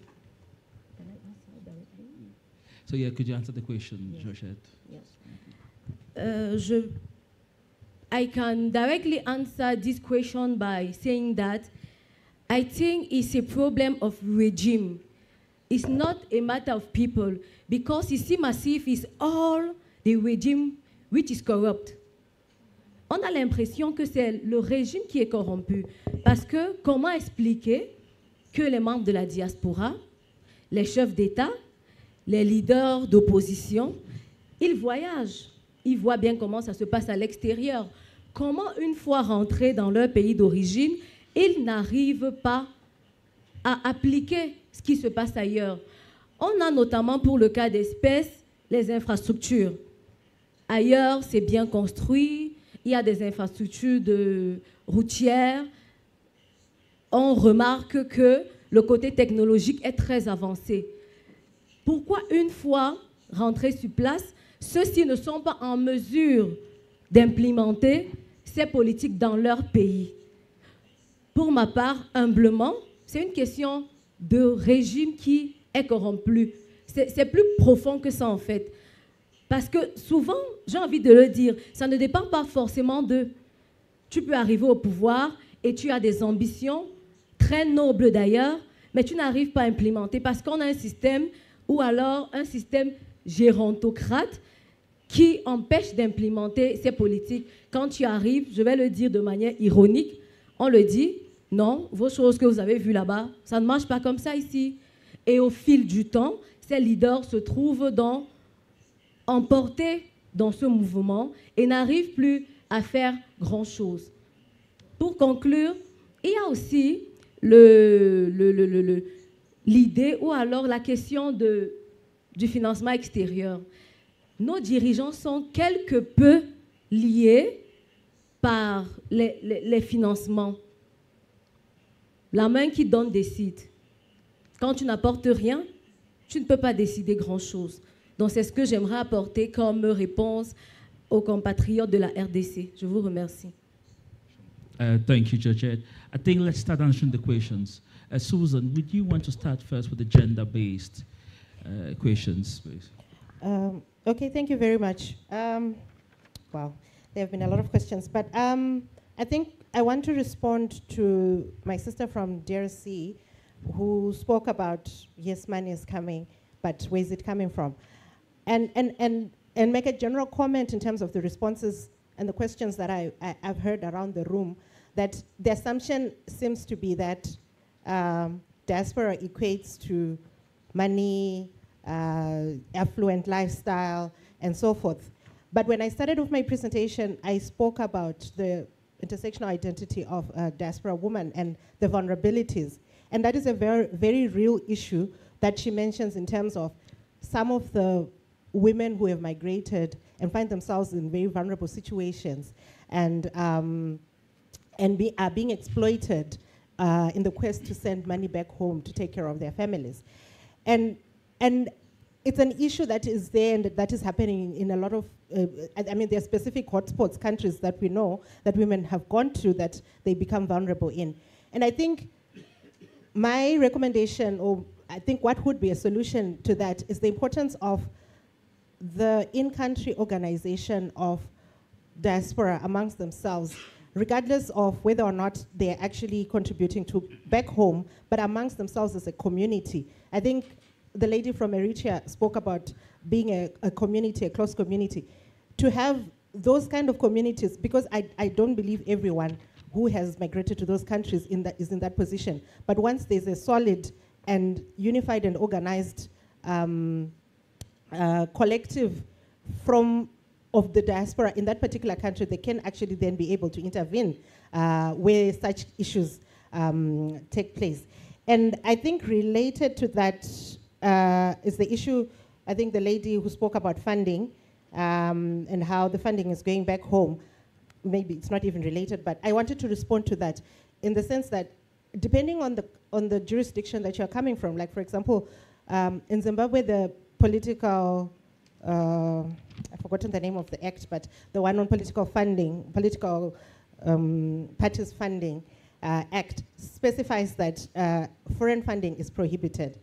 But the loophole that I find there is that what is considered to be local funding is funding that is coming from sources that consider Zimbabwe their domicile.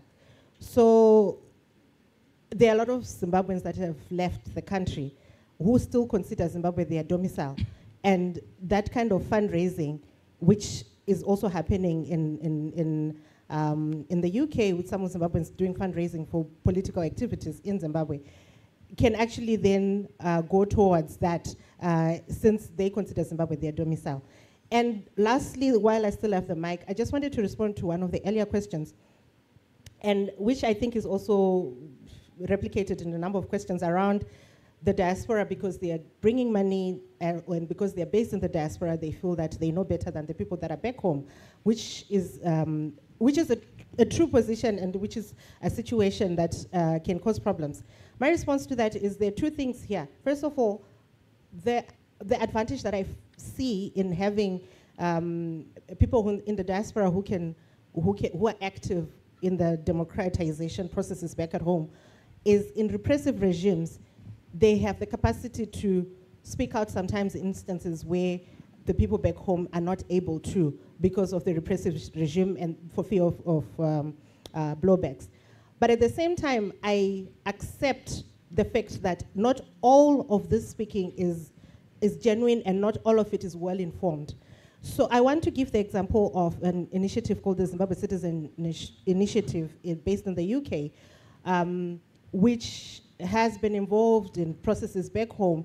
And one of the strategies that they have employed is to actually partner with organizations or entities that are back home who can provide the correct information in terms of the context, what exactly is happening, if there are incidents that have happened, they can provide the correct information so that their interventions from the diaspora are not from an abstract view or are not from an uninformed view, but can help to actually disseminate and make proper interventions based on what is coming from the ground.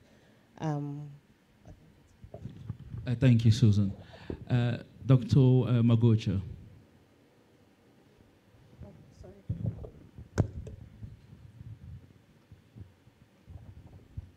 I would like to thank you all for the wonderful questions and contributions which you have exuded. It's quintessential that we understand that diaspora, as I discussed, it is a number of structures, forms, and styles. To such an extent that I think deemed to be corrected, I can call diaspora an addiction at the present moment. There are some who have what we call DAD, diaspora addiction disorder, because they are moving and they have their symptoms to such an extent that we cannot even feel like considering them in the democracy processes, because some they have less than 3 weeks in their countries which they have stayed since the time they have migrated to the countries where they are staying. And now, answering the person from Zambia who was talking about the relationship between diaspora and the existing governments, it's real. It is happening even in Zimbabwe itself. We find out that there was a unity government at a certain position in Zimbabwe where there was a prime minister, a deputy to the prime minister. And after the unity government, that deputy from the prime minister has just went back to the diaspora. He didn't even stay in there. And it becomes very disturbing when it comes to the contribution. And getting it from the words of one of the president, I'm sure is His Excellency from Ethiopia, Haile Mariam, who was saying, Africa is like a pot. He gave an adage of a pot. Who should be the cook of that pot? And he gave examples. Because if we allow even the diasporas to come and just make their own decisions, depending on the financial power and financial backing, we won't go anywhere far. Because even in the Zimbabwean situation, they were controlling the rates themselves in the street, coming from South Africa, coming from UK, coming from America. They could come and determine the rate which is comfortable for them. And they were selling those monies which they had remitted at the black market. They were not going via the banks. Therefore, they were amassing a lot of wealth, buying 4 houses from one person, and to discover that you bought those 4 houses at the rate which you can convert back to 500 pounds, British pounds, which was really unfair. And therefore, if we are to consider them for democratic decisions, they should go also through the democratic processes. Because we must know that the diaspora, some they went out there out of anger. So when they are coming for revenging. They will come in anger as well. Imagine someone who went out there as a refugee, a political refugee. What do you expect from that diaspora when he's coming? He's coming back for a fight.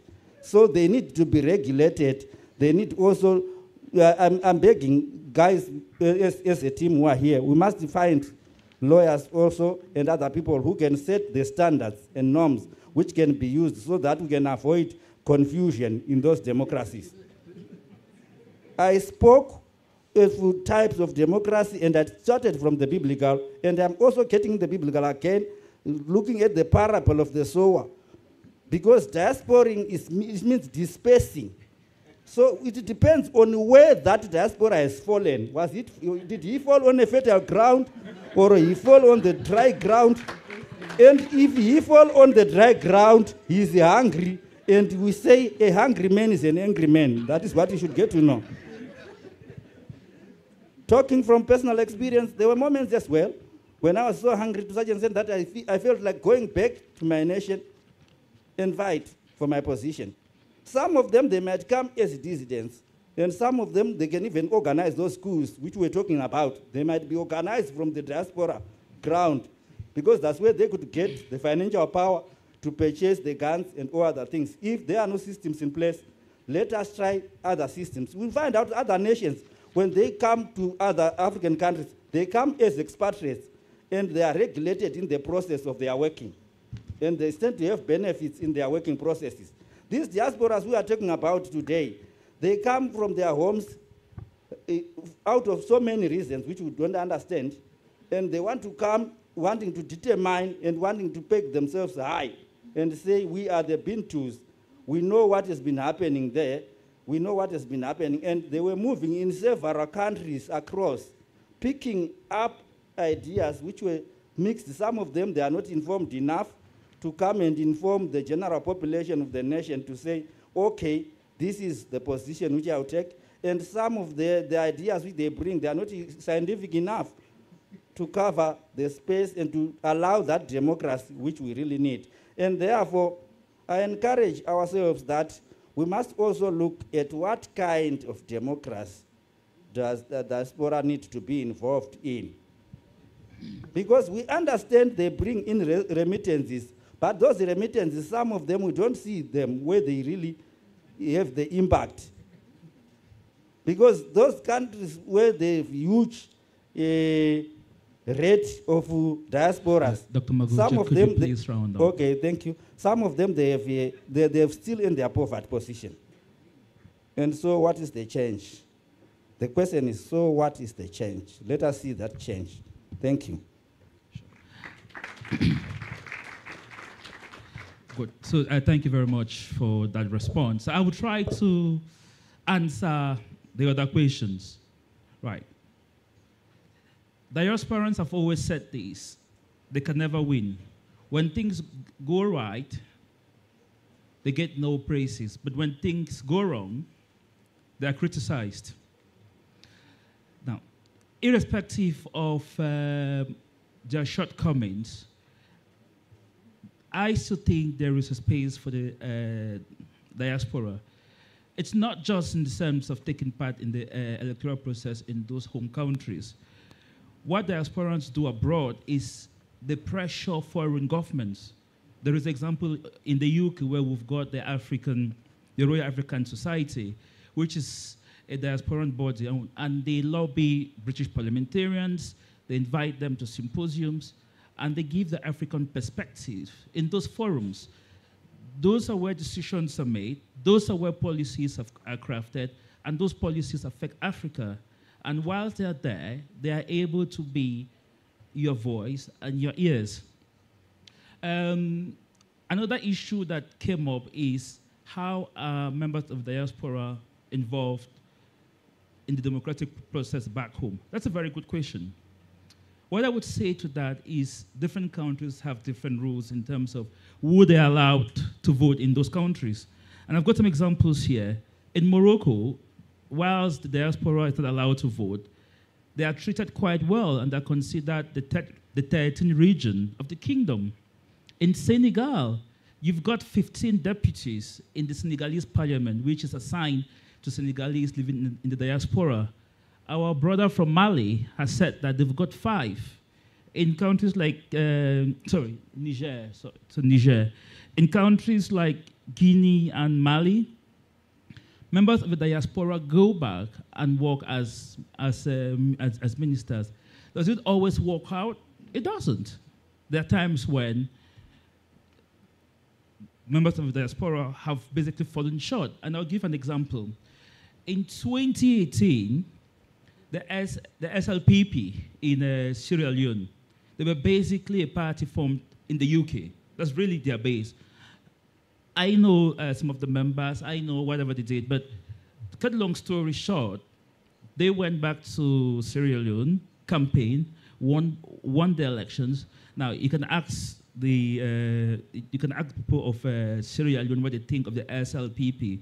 So it doesn't always work out, but that doesn't always mean that we should ignore their contributions. And the lady behind there was talking about diasporans being agents of foreign governments, that there is this perception. Well, even politicians in home countries that at times been referred to agents of foreign governments.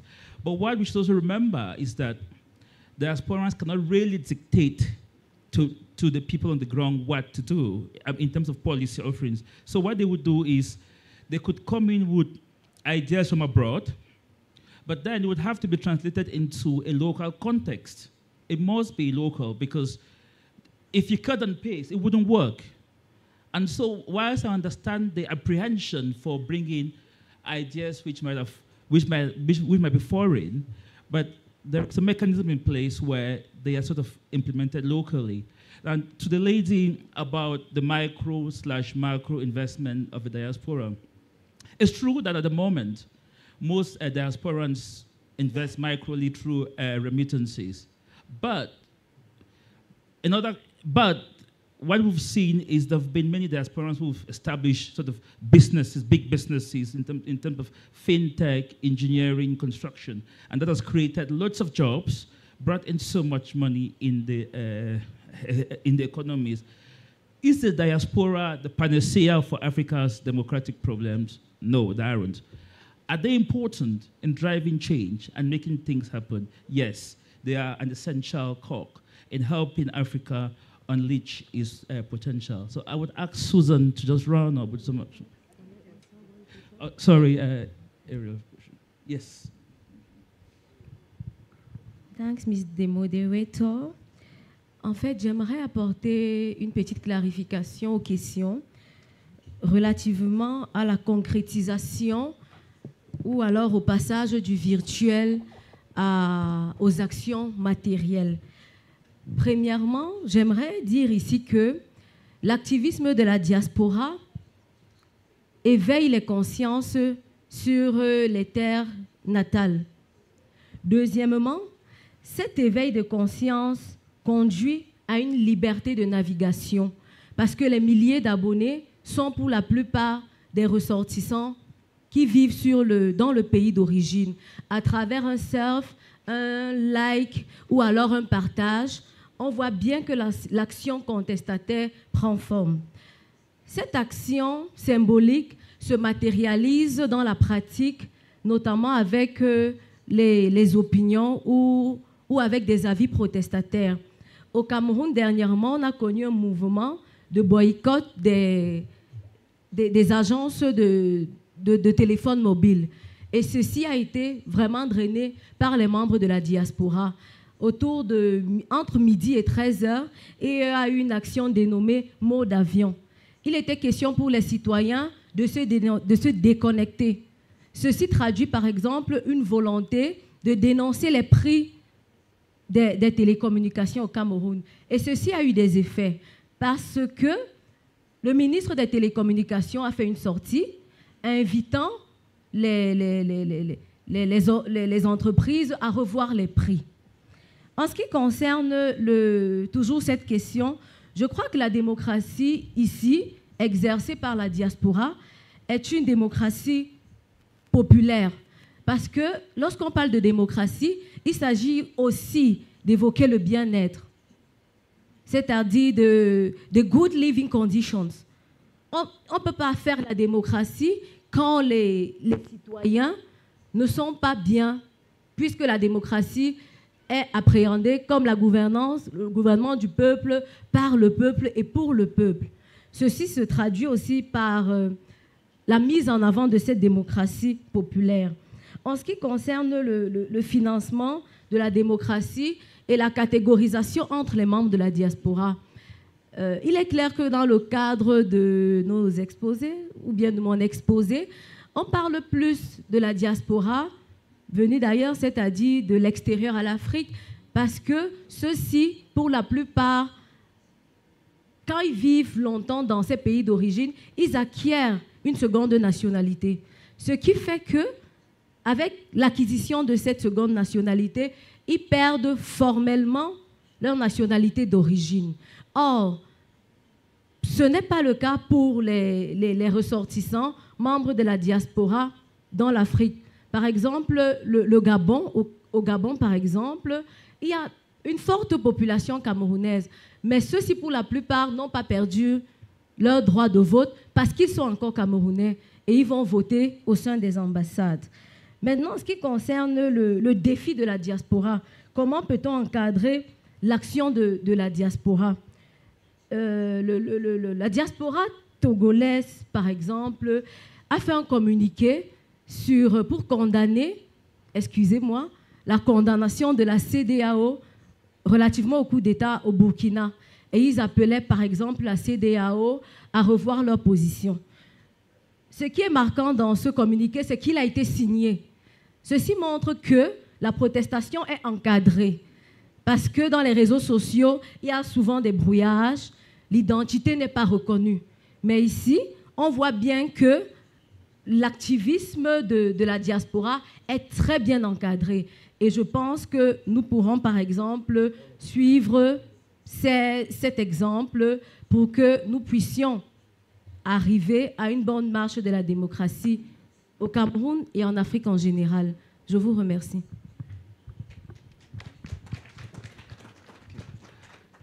It's been a very informative and exciting session, lots of good questions. Thank you to my fellow panelists. Thank you to the audience, the very challenging questions. Thank you to all the partners who've organized these.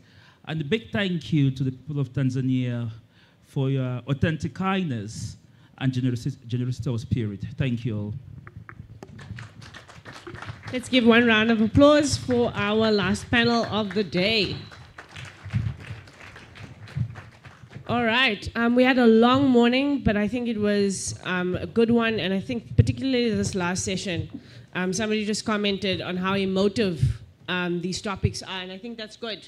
I think emotion and rationality must be able to live side by side. So I'm very pleased that today was quite an emotive set of discussions.